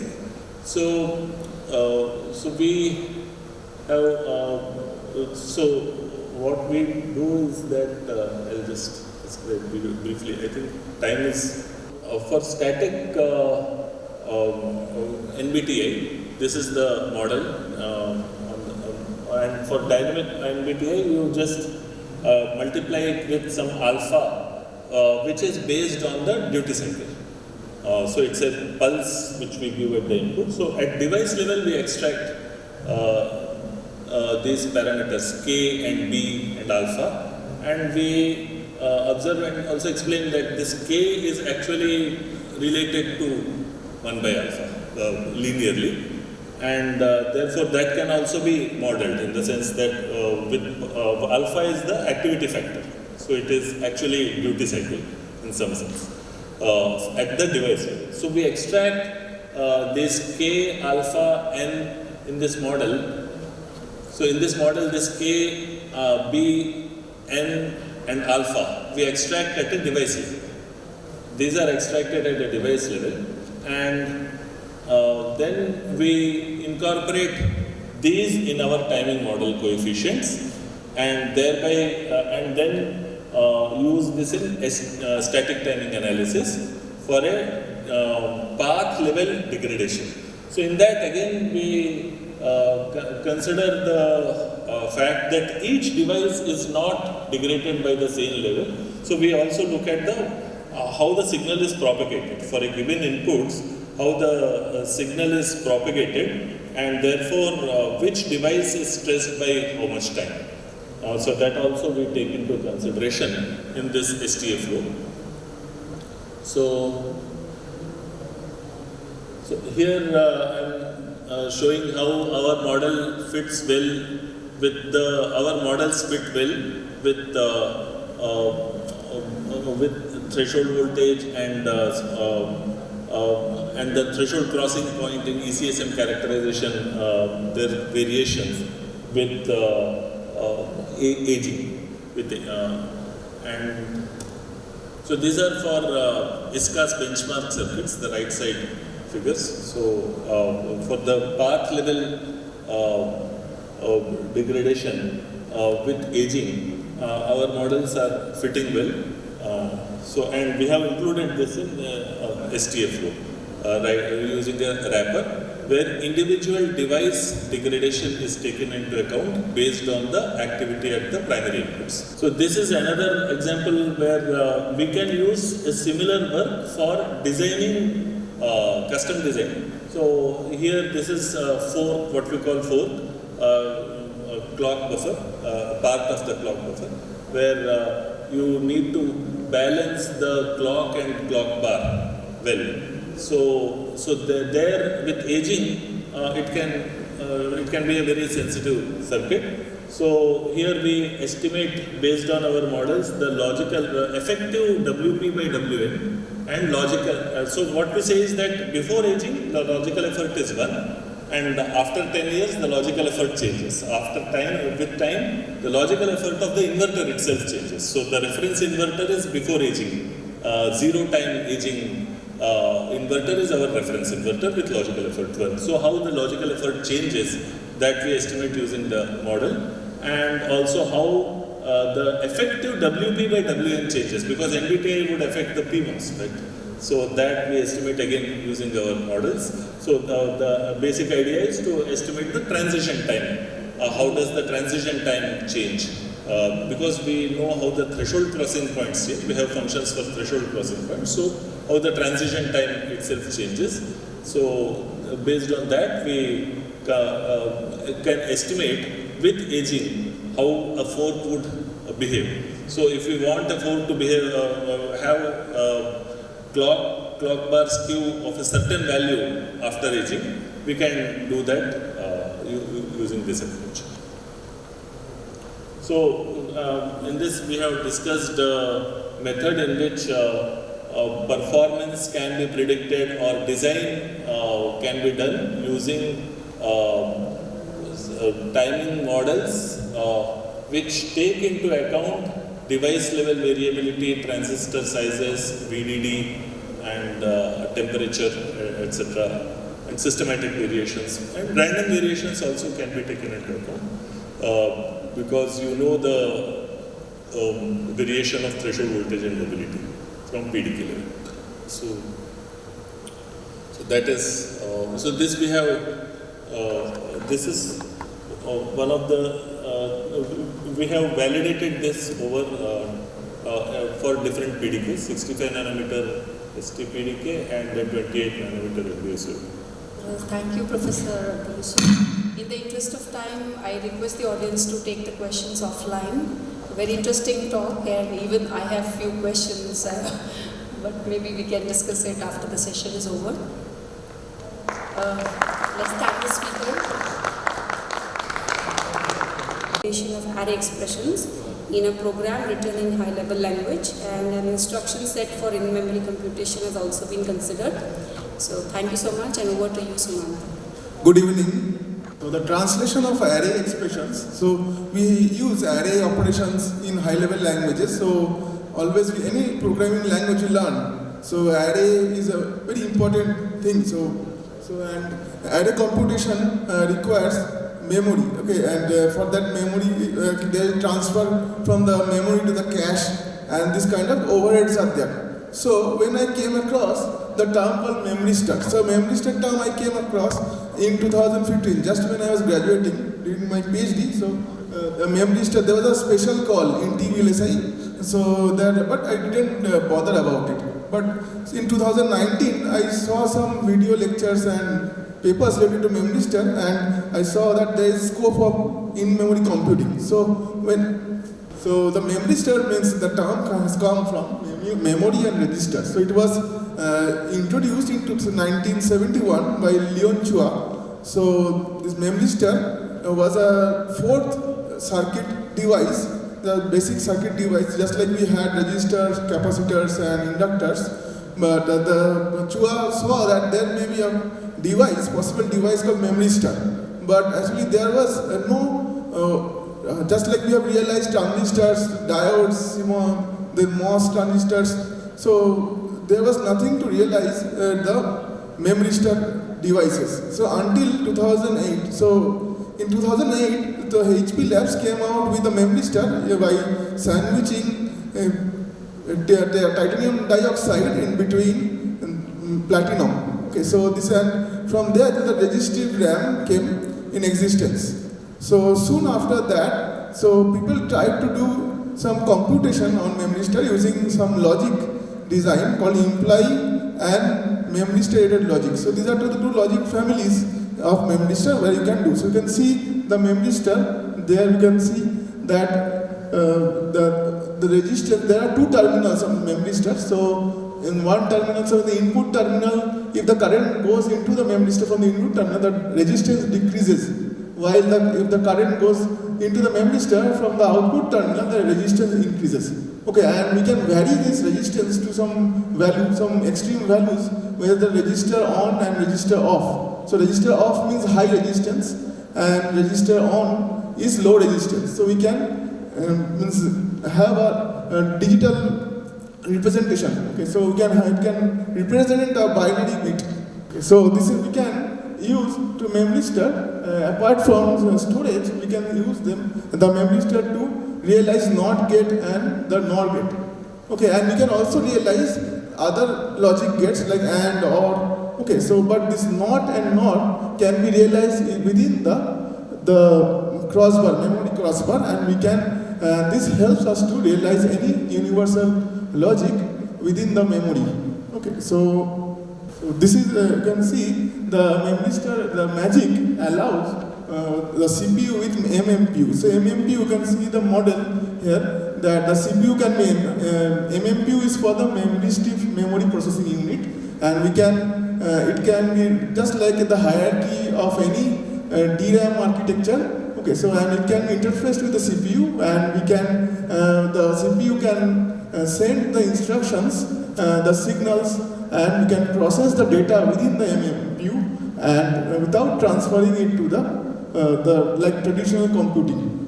Okay, and we can have different instructions. So the works which I am doing in recent times, we are using the memory star NOT, and some jump operations, set, reset, and isolation. So we can isolate the memory stars and for parallelism. So this is an example where we can consider a high-level array operation. So this is a very simple high-level operation, but for the memory star in-memory computing, so we have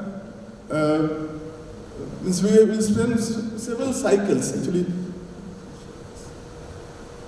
Okay, so you can see this instruction, a very simple instruction actually for making the explanation easy. So we can convert this to the equivalent target code. First, what we can do is that we have two operations, a NOT of T1 and M0 T1. So it will store a NOT of AI in T1 and NOT of BI in T3. So these are this can be done parallelly. So we are isolating the memory. So the A and B are lying. So A is a contiguous set of locations storing the array A, and similarly B is stored, and we have some gaps.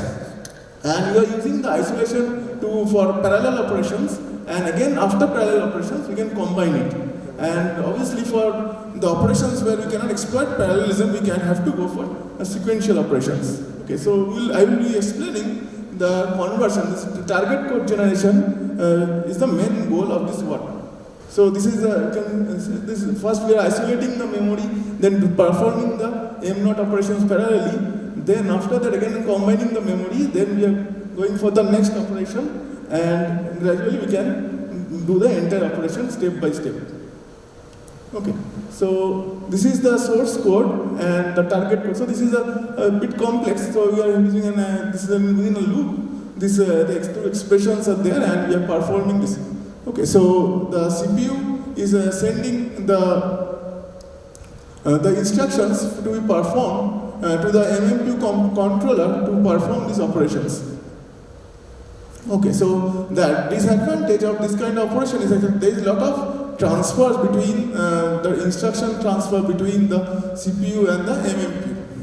So to generate this code, actually if you go through a basic compiler designing course of undergraduate level, so we know that from the source code which is very high level, we cannot directly translate it to the machine code. So we have to go to some intermediate code generation which is independent of the machine. So first we translate it to 3-address code, which is called the intermediate code, and it is independent of any machine. And then we convert the operations to the NOT and NOT operations, so that we can directly it will become, we can reduce the problem, minimize, make the problem easy for generating the target code. So this is the NOT code we generate. Actually, to do this, actually we design a graph. This is a graph which is called the control flow graph. Okay, and this we analyze the control. We go for a traversal of this graph. DFS algorithms are there to find different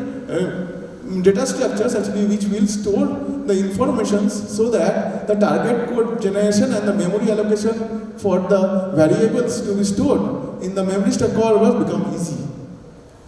Okay, so this code, this is the context flow graph. And from this context flow graph, we can minimize the context flow graph, so there may be common expressions in the program which can be eliminated by analyzing this graph. So these things are actually we learn in undergraduate classes of compiler. Okay, so gradually, if you minimize this common expression, the target code also will become less. Okay, so the size of the target code will become less. Okay, so now, actually we exploit some definitions. So any basic block, any instruction, actually any high-level statement, we consider in a basic block, and some definitions are there. A definition is a 3-address computation, where actually, which is our definition, assignment. Okay, so where we do some operation or data transfer. Okay, and the domain and range are the output and input variables involved in a definition. So these are the different things actually the algorithms is using. Okay, so as a whole, the algorithm looks very complex. Okay, so these definitions are actually implemented in the paper. You can see there are 9 algorithms which are actually interrelated, and actually we can define them and to find the parallelism we use the dependency. So the dependency we check that whether the range and the domains are intersecting or not. So these kind of things we try to find, and then we try to, so first we find the strongly connected components. So this is the strongly connected components of the control flow graph. Means you see this the B3 and B9 for B19. These are within the loop. Okay, so that anything in a loop, actually, if we see from the graph theory point of view, so they are all strongly connected components. And first B1, B2, then we actually generate these paths actually to find the parallelism. So we can see that definition 3 and definition 6 are actually the parallel definition list. Okay, so these operations actually we have shown previously in previous slides. Actually, 2 NOT operations have been performed parallelly. So we can exploit this using these definitions. Okay, so and from this we generate insert the isolation gaps in the memory and the ISO and COM in the target code. Okay, so first we generate the code, then we generate this kind of data structures, this kind of definitions, and from there we analyze and find out the gaps where we can go for the ISO-COM operations and make something parallel so that it can, the performance improves. Okay, and we map the data and code to the memory. So the data means the data means the temporary variables. Okay, and the code is actually stored in the CPU. The CPU means actually from the instruction cache we get the code, but the data is actually stored in the memory stack. Okay, and memory stack crossbar. So and this takes cubic time with respect to the number of vertices in the context flow graph. So this is the total main target. So this is the address, and the data which is stored, and this is the target code and optimized code. Actually, we have seen, we have checked 3 things. Actually, the normal traditional computing, okay, where actually we use the von Neumann architecture, and the target code without the ISO and COM instructions, and target code, optimized target code with the ISO and COM instructions, and to check the improvement of the performance. Actually, these programs actually are much slower than the traditional computing methods. Okay, since there is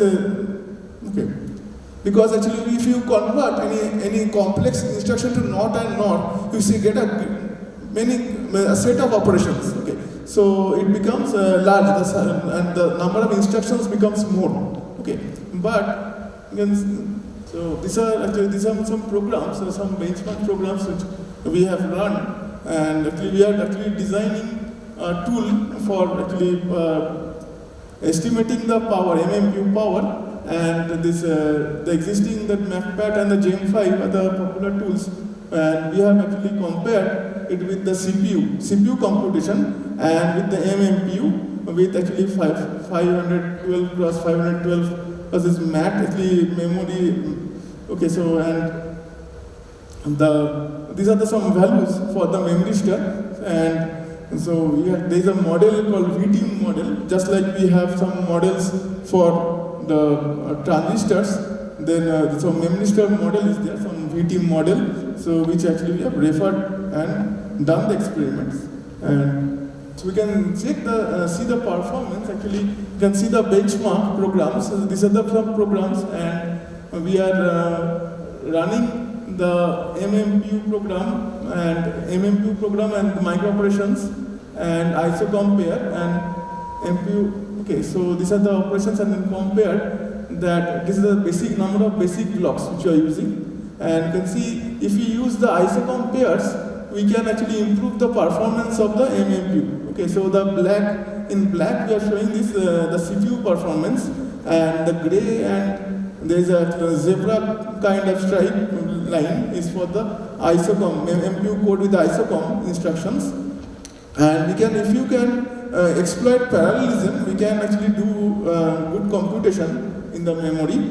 And but all programs actually doesn't permit that. So if you go for some matrix operations like matrix multiplication and all those things, so you can have parallelism. And the problem, actually I need to, on the last slide, actually if you can display the last slide, display the last, second last slide.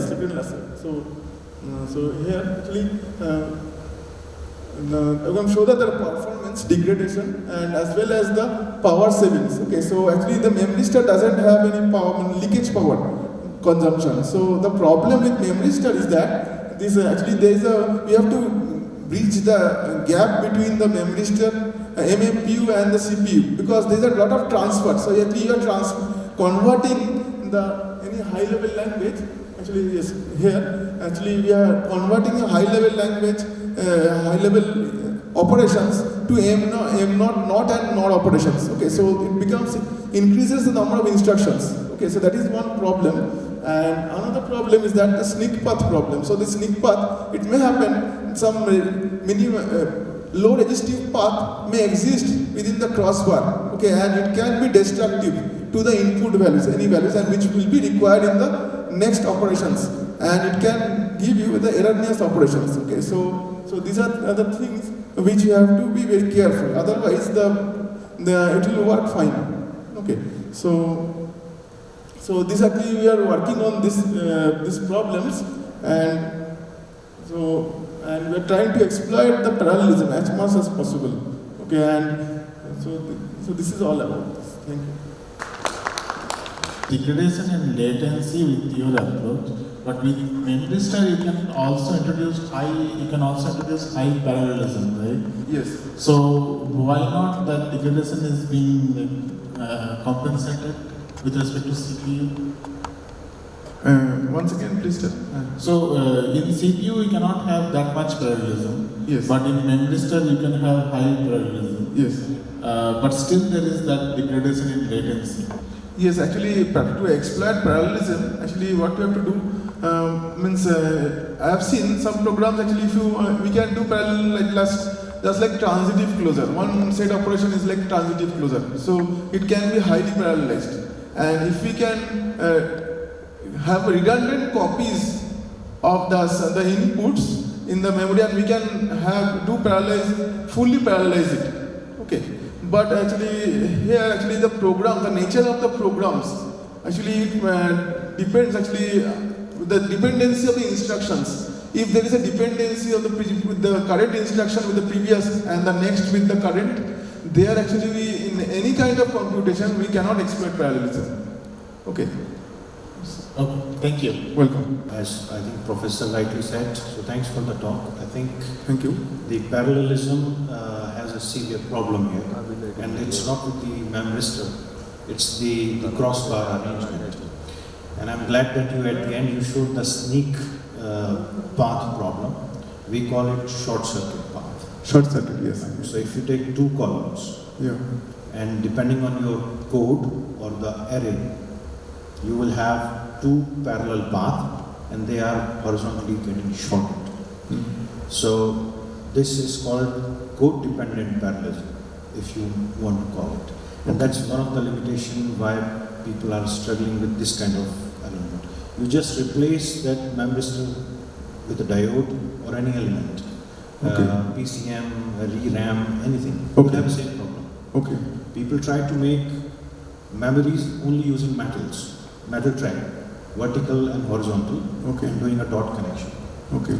If anybody wants to make such kind of memory, you will see how the short creates problem. Okay, I will see. It is that fundamental problem that exists in any such scheme. Yeah. And solutions are still awaited. Okay. Thank you. Okay. Thank you.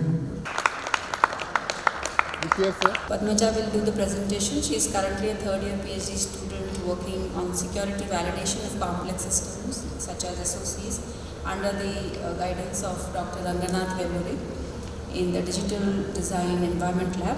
Her research interests are hardware security and trust of complex architectures such as system on chip, network on chip, energy efficiency and reliability of devices. Hello everyone, I am Padmaja. Today I am going to present an intermediate representation or an abstract representation of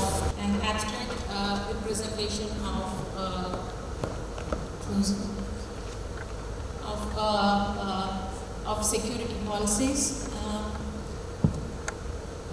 So this is today's agenda, and I'll slide into the overview.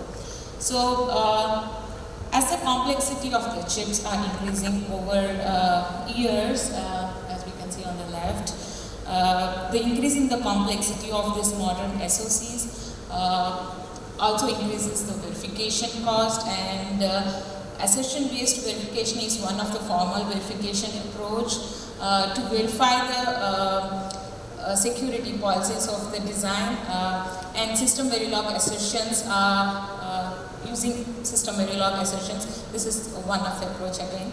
And as the verification complexity increases, we wanted to focus on how to reduce the verification cost by increasing the by exploring the abstraction of the architectures. I'll explain this in a bit. First, I wanted to explain what's the problem that we are trying to explore in this research.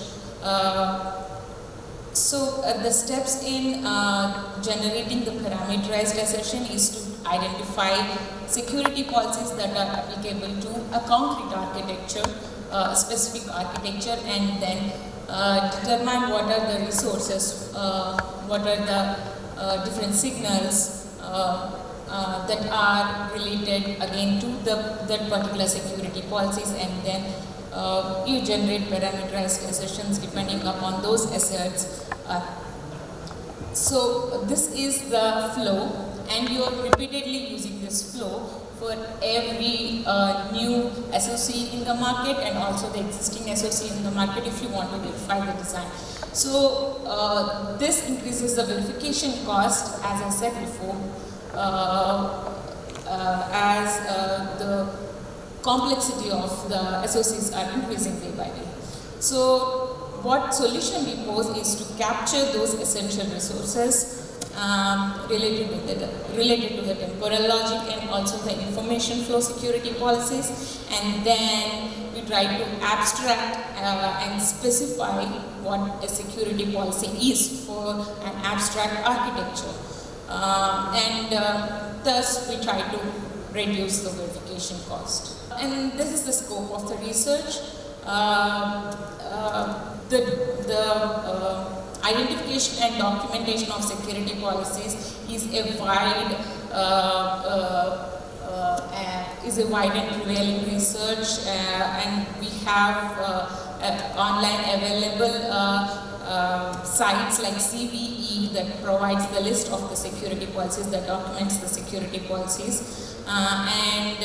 Coming to the information flow analysis, work like GLIFT, RTLIFT, UIFM, PIFM proposed how to identify information flow analysis, and the language-based information flow analysis, like different work I have shown you here. Also try to identify the information flow analysis using the language-based approach. The quantitative information flow analysis is the recent way of identifying the information flow analysis. On the other hand, the temporal logic-based assertion verification is also being addressed in recent times. So this is our methodology, the abstract security policy intermediate representation.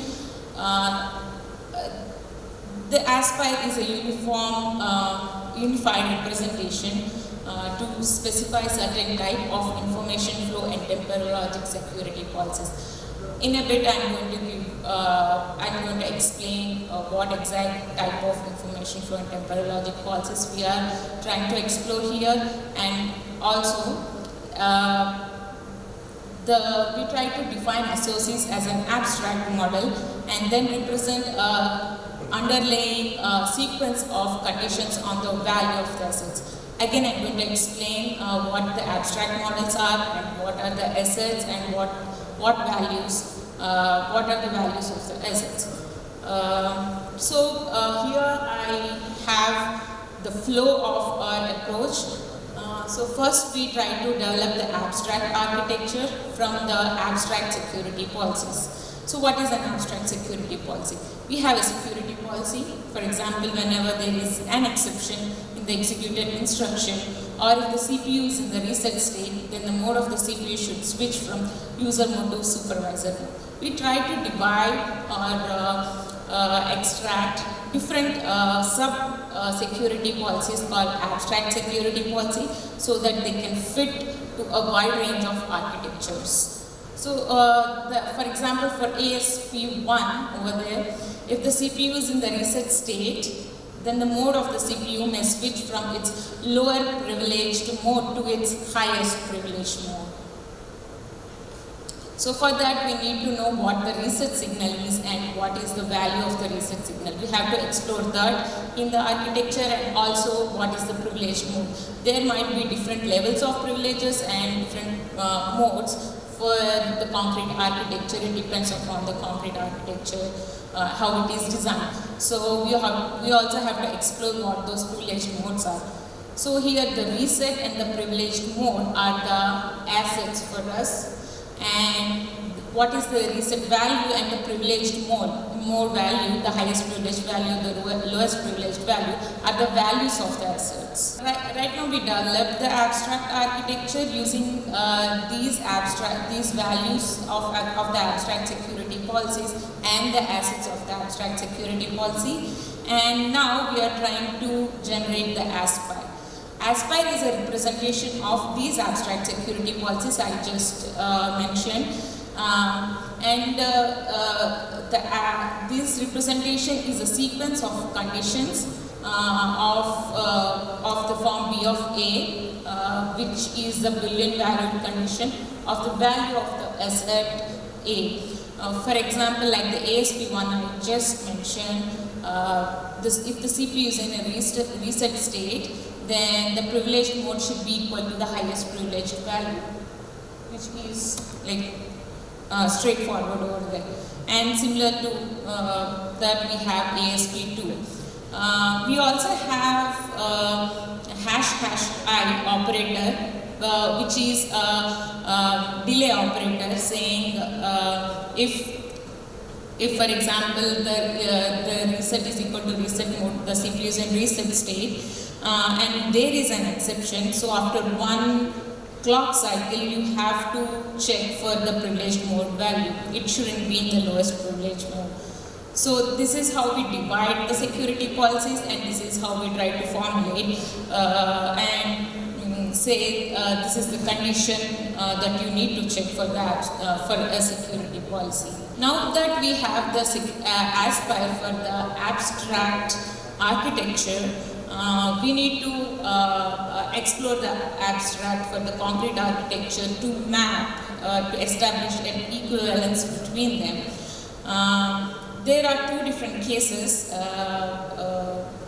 while establishing the equivalence. One would be case one where the assets of Aspire, the conditions of Aspire, the abstract and the Aspire concrete are equal. And in case two, Aspire A and Aspire C are not equal, and that the QS1, QS2, and so on, they are the shorter steps. Which depends on the concrete architecture. I have an example here just to show the equivalence that we try to establish between the abstract and the concrete architecture, which is equal to the case 1. I'll also explain case 2 in a bit in the result section. So finally, we try to generate system Verilog assertions from Aspire C, which is the concrete Aspire, after establishing equivalence between Aspire A and Aspire C. So this is the generation tool. We have the database of Aspire A, and then we try to fetch if the user selects the abstract security policy or the security policy, and then we get the Aspire A.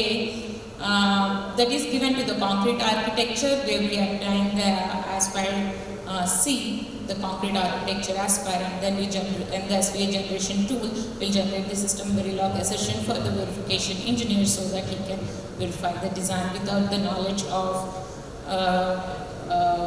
how to write an assertion or how to generate a system Verilog assertion to verify the design. So this is the list of the abstract security policies we explored. I would just try to pick one, which is the ASP3. The processor has to go to an appropriate exception handling unit if an exception has occurred. So this is the Aspire A of abstract security policy. You can see here reset is equal to reset mode, exception cause is equal to exception type. The asset and the asset values. This is the Aspire representation of that ASP. These are the different test cases we try to use. We try to evaluate our methodology for, and for information flow and for temporal logic assertions. So for the ASP3, similar ASP3, I have here an example for ASP3, which says for the abstract architecture, we are checking reset, exception cause, exception value, and next PC value for ASP3. Similarly, for OpenRISC, we have the list, and CVA6 is again a RISC-V based processor. We have the similar list and also for the wishbone bus. So as we can see here for the OpenRISC, the red indicated the asset and the asset values are the shorter steps. They are specific to the concrete architectures, but we cannot abstract them for all the, we cannot generalize them for all the architectures. And the wishbone bus, it's not applicable at all. So using our approach, we can find that, okay, the wishbone bus, this security policy is not applicable to the wishbone bus architecture. Yeah, so for the OpenRISC and CVA6, we have we generated the SVA assertion for using our Aspire approach, and these are the other evaluation, other SVAs generated for different Aspires. Finally, we have 13 SVA assertions, and of which 8 are temporal logic assertions and 5 are information flow. And we detected 2 bugs using our approach, using system Verilog assertions for open RISC architecture.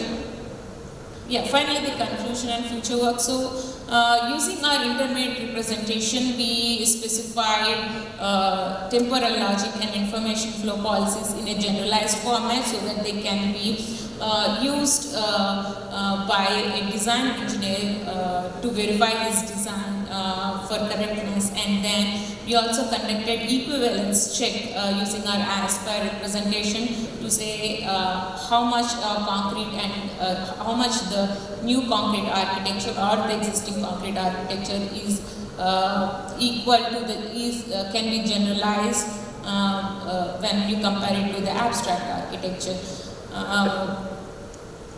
So this approach, with this approach, we try to bridge the gap between the development phase and the verification phase of any SoC design process. As a future work, we plan to focus on expanding the Aspire and then trying to capture different kinds of different complex security policies. These are the references. Thank you. Reducing the verification cost. How does your verification cost compare to the traditional way of assertions? And also, a lot is dependent on your ASP policy basically. And how do you verify the completeness of the ASP? So completeness of the architecture, it depends on how many security policies we are trying to verify. So we can never say that an architecture is completely verified because first we need to know the set of security policies that we need. So what here we are trying to see is if a user have a security policy and if a user has a new design and he wants to verify if a particular security policy is applicable to his architecture or his architecture is correct related to a security policy, then using our approach he can do that. It doesn't say that his design is completely verified. But when you're doing an abstraction, how do you ensure that there is no escape? So when you create an abstract policy from your full architecture, in a full architecture you can do all kinds of assertions. But in abstraction you're limiting it. So how do you ensure that there is no escapes on the code? Escaping when you divide it into an abstract security policy? When you're converting your full design to an abstract model, how do you ensure that there is no escapes in this? So the abstract architecture, is that what you're asking? What is the abstract architecture? How do we construct that? What I'm asking is your abstract architecture, how well is it correlated to your actual design? And So how do you ensure that there's nothing missing?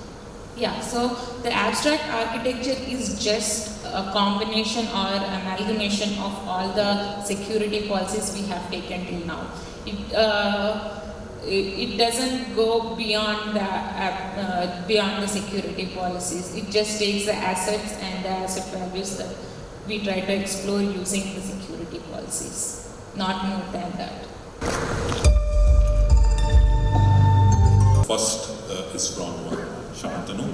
Shantanu has his PhD from IIT Kharagpur, and his discussion was network on chip architecture design and performance evaluation with 2D and 3D IC. He has 7 years. He has worked 7 years with Broadcom, and currently working with Intel Technologies, where his current role is to define methodologies for machine learning and artificial intelligence application in structural design space. He has 11 years of experience in the industry and altogether 12 journal publications. And he's also an author of the book Network on Chip Design, the Next Generation of System on Chip Integration. So he's going to talk about machine learning driven faster timing design closure, especially focusing with the film. In this talk, we'll talk about machine learning driven faster timing design culture convergence. So this is one of the decade-old problem that we are going to solve here. So, and myself Shantanu and other co-authors of this paper are Ravi Shankar Kedla and Chetan Suryakant Padaria. We are from Intel India, Bangalore. We'll talk about the following topics like problem statement, then proposed solution, then ROI assessment. ROI means return on investment. Okay? And machine learning training and inferencing, then timing DRC ECO creation based on the ML prediction. Then we wrote a custom authority DRC fixer that also we discuss here, and followed by our results on the fixing summary, and I conclude at the end. Let's talk about the problem statement first. Timing design rule check is one of the major pain point in any today's SoC partition timing convergence, and you all know that timing DRC is basically measured at this is basically input transition and output capacitance. And input transition is measured at the input of a receiver, say here I showed as a R, and output capacitance is measured at the output of a driver. Conventional DRC fix, this flow takes nearly 14 hours of runtime in each iteration on a medium complex partition that we have seen in our timing convergence cycle. So what are the steps we involve here? So we have a pre-field design. So field insertion has not happened. It is in the construction world, and it is in the autopilation route world, means APR world. And on top of it, we are doing following steps. Like we initially, after that, we do field insertion, followed by the sign of spave extraction, followed by the timing sign of run. And after timing sign of run, we'll get the sign of accurate timing DRC values. Okay? And then we measure the timing DRC value with the specification. What is the specification? Means every cell has some library characterization limit. Right? So we measure that whether the timing DRC value is increasing, is exceeding the timing, exceeding the specification or not. For a high frequency design, sometimes this library characterization limit is normally overridden with a certain frequency of the clock. So that way, this specification, what I told, that is basically function of frequency as well, not only the library characterization.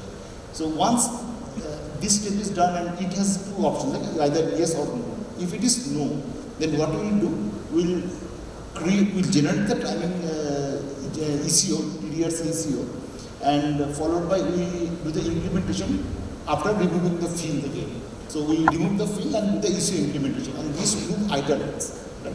And typically we have seen this loop iterates nearly 10 to 15 iterations for a medium complex partition, what we basically talk about. Say when I talk about the medium complex partition, so you can think about say 1 million interconnects and say 500K gates, like that kind of complexity I'm talking about. Okay. And one important observation is that we normally don't fix all the timing DRC in the APR tool itself. We used to take the feedback of sign-off, right? Sign-off timing. That is because the APR tool and the timing engine, the STA tool, which is a sign-off, it has some correlation here, right? And this is a decade-old problem. There is a correlation issue. So, this correlation issue, that is the designer basically takes the feedback from sign-off tool and do the fixing on the construction tool. Okay. Now recently, the EDA tool vendors has come up with a new solution that bridges the correlation gap.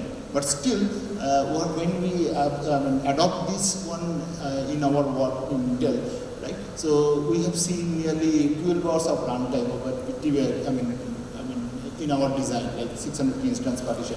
So 12 hours runtime is also very high. I want to shrink this size, shrink this runtime. So that is why we propose a machine learning solution. So the key takeaway from this slide is that DRC is an iterative process, and in each iteration takes more than half a day. And we want to introduce the machine learning technique, how to solve this problem. So let's talk about the methodologies of our proposed solution.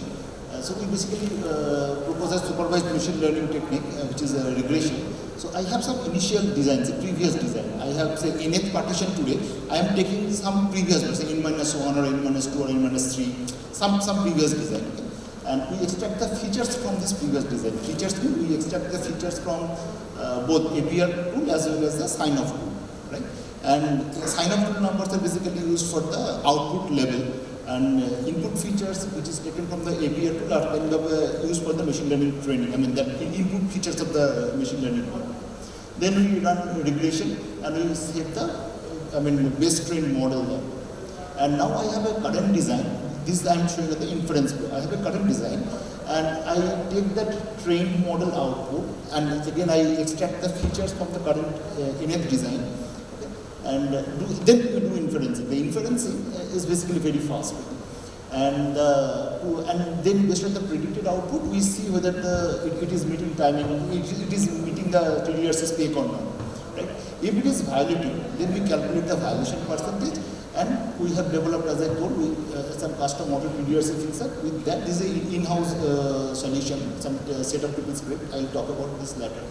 So with this, we are going to fix the predicted TDRC violation, and again we do the feature extraction again.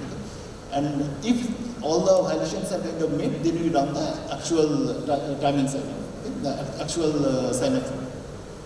The runtime, the training runtime is around 2.5 hours, which includes the 20 minutes to 1.5 hour of feature extraction runtime based on the design size, and followed by approximately 1 hour of ML training. Inference runtime, feature extraction take as it is. Here we are not taking the feature from sign-up tool. That is what we are going to predict. And ML prediction is very fast, and this one, auto TDRC fix, is kind of taking 15 to 30 minutes based on the predicted violation.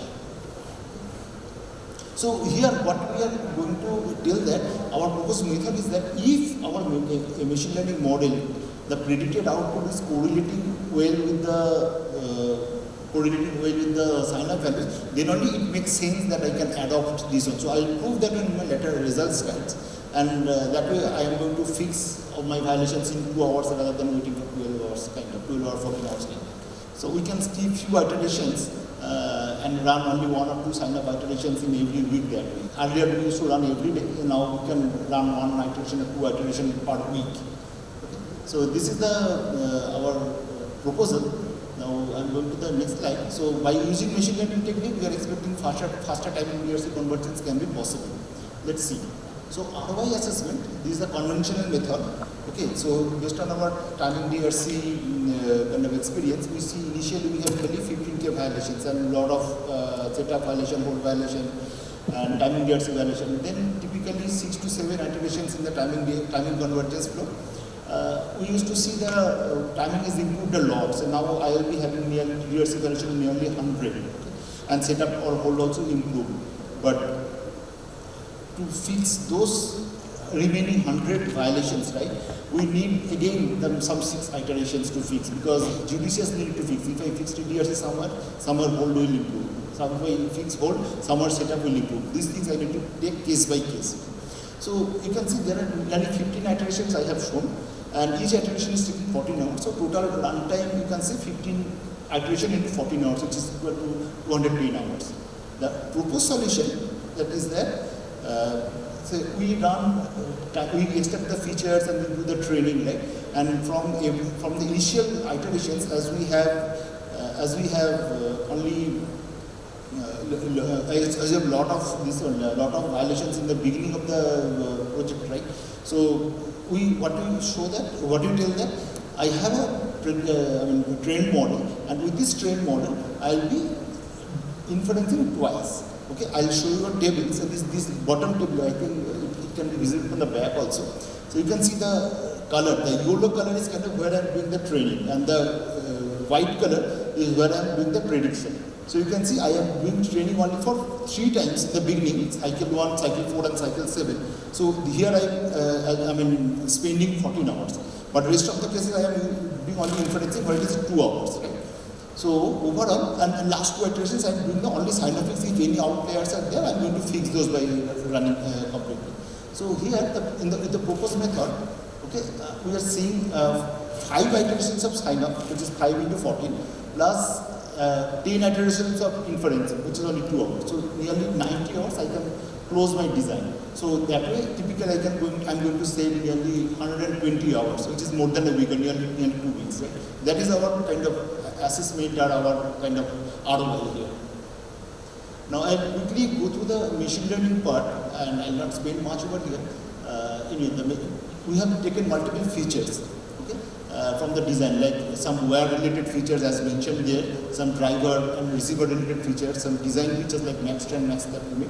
These are all taken from the APR environment, construction tool. And output level, we are taking from the sign-up values, as I told. Right?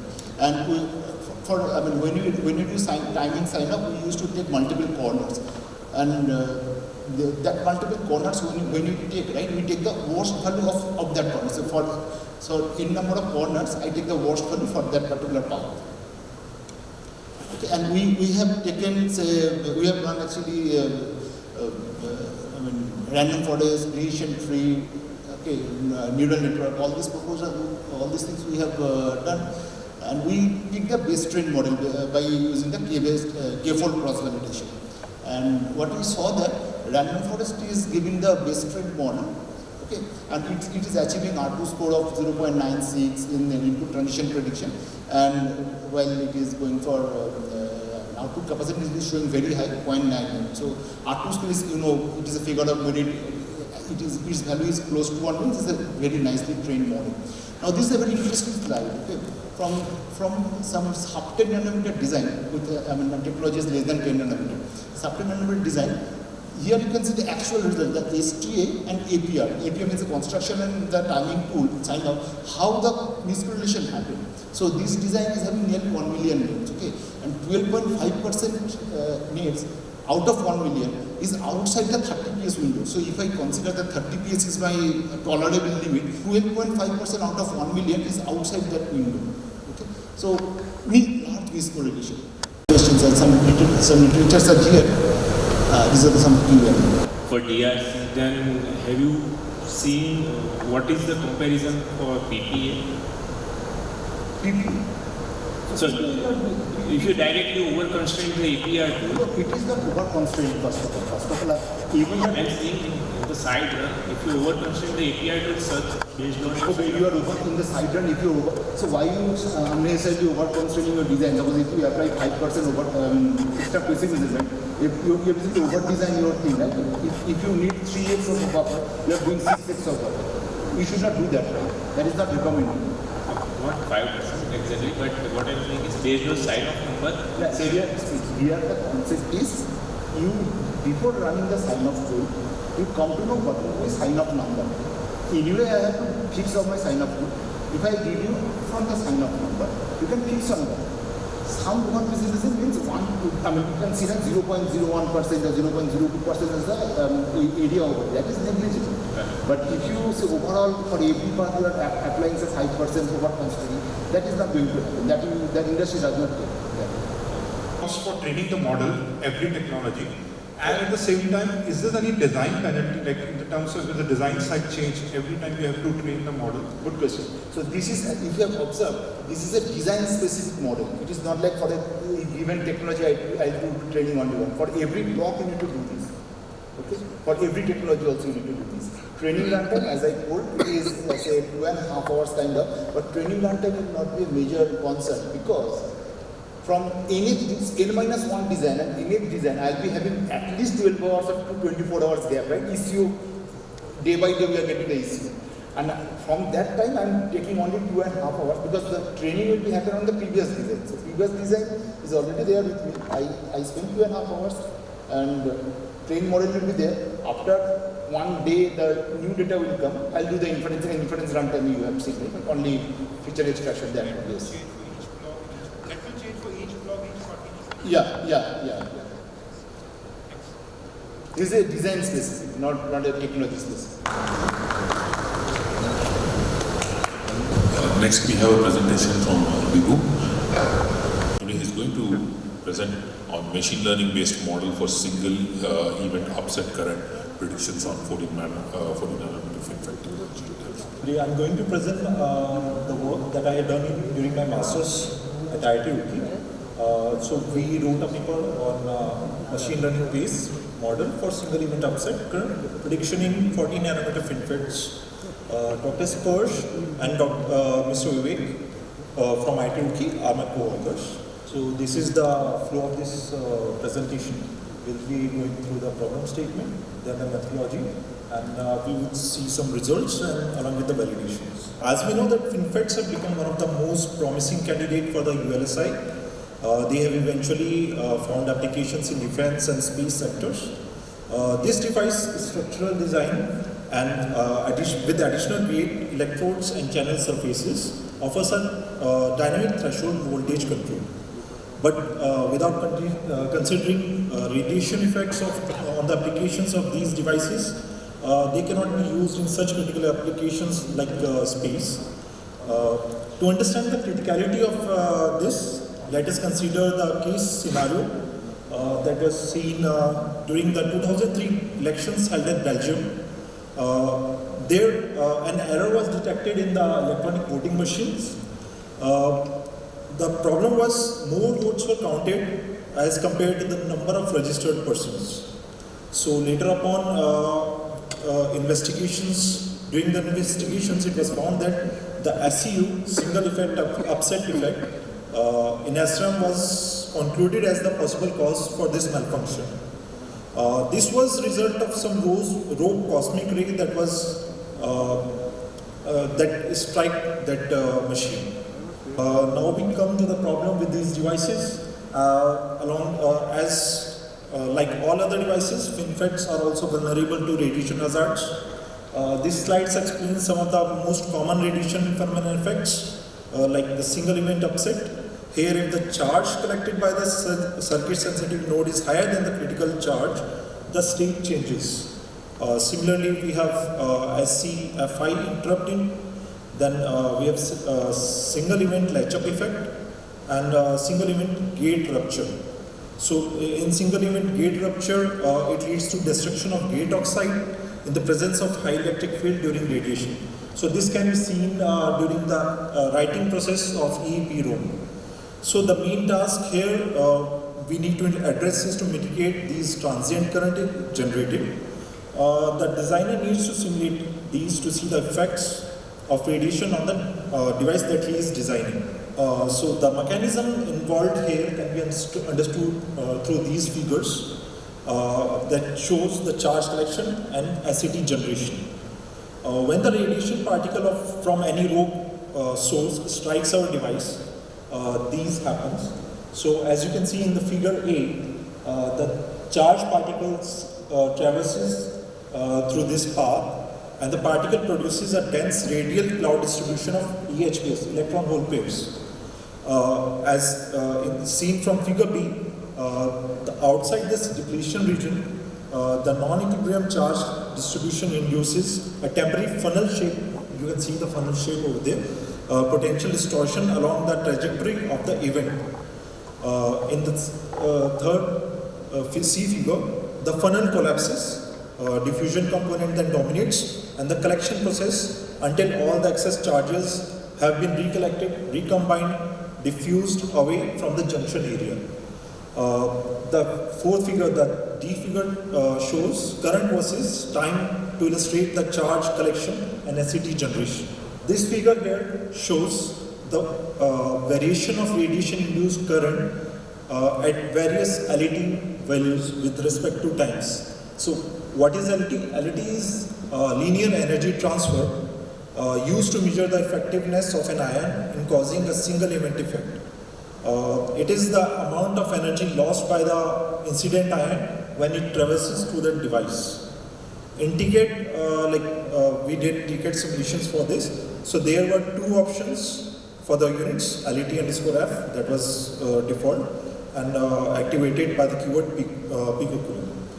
So this slide shows the flowchart that we have followed in designing and modeling our machine learning model for SCT current. So in our model, we had varied LET values between 0.2 to 0.9 picocoulomb. Typically, a LET of 100 mega electron volts centimeters square per milligram gives 1 picocoulomb per micrometer in silicon. The heavy ion samples of LET varying between 20 to 90 mega electron volt per milligram were simulated over the drain bias range of 0.6 to 1.1 volt, and gate bias was varied between 0.6 to 1.1 volt.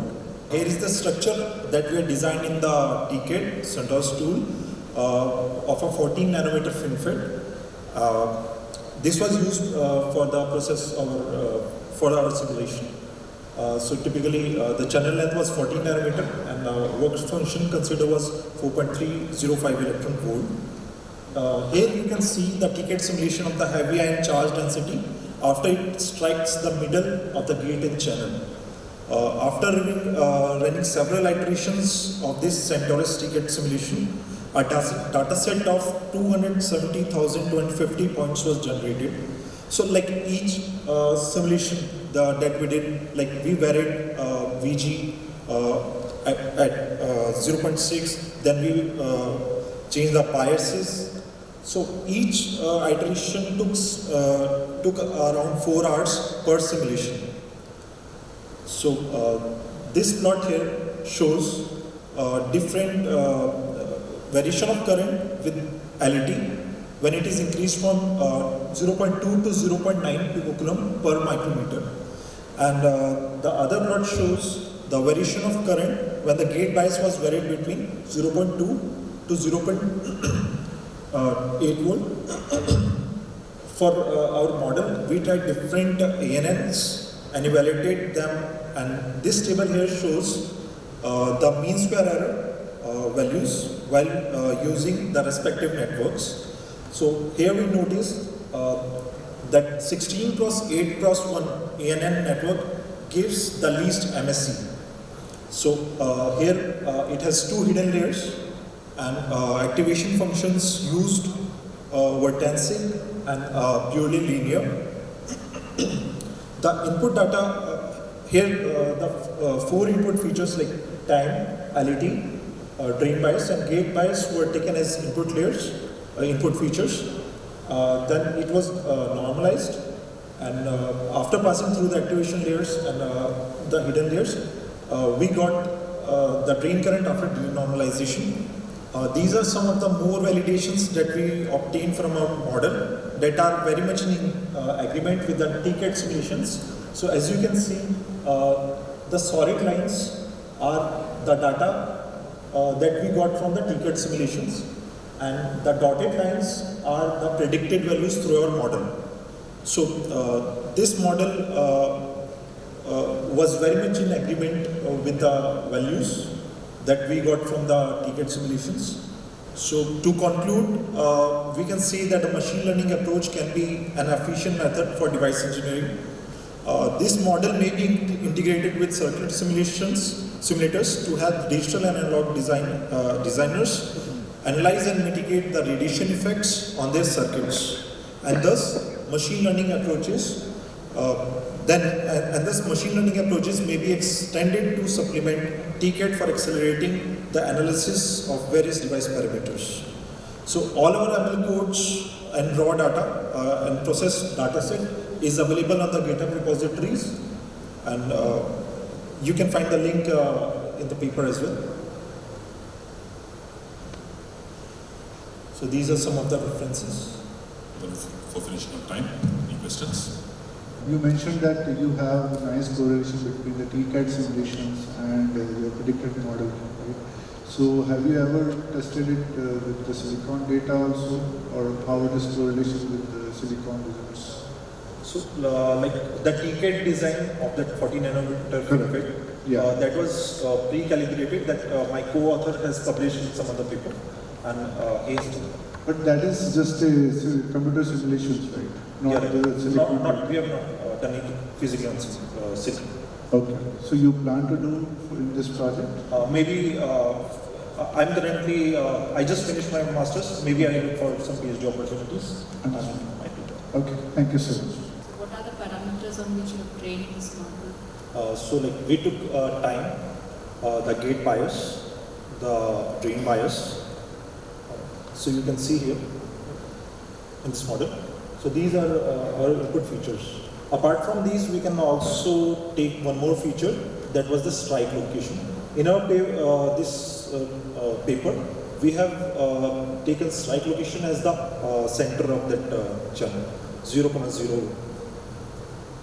What type of devices does this model work on? So we have tested it on FinFETs, and maybe we can try it on other models as well, like MOSFETs and all. So you think it is the method is generic for others? Yeah. Yeah. I want to thank all the authors for making a wonderful presentation, starting from memory coding, basically verification methodologies to machine learning, and all the audience for patiently listening. Also thanks to the student volunteers for helping you. Thanks a lot. Conducting the session. Thanks a lot. And I know it's been a long day, but we want to consider you guys with a token, right? So please, if you could come on the stage.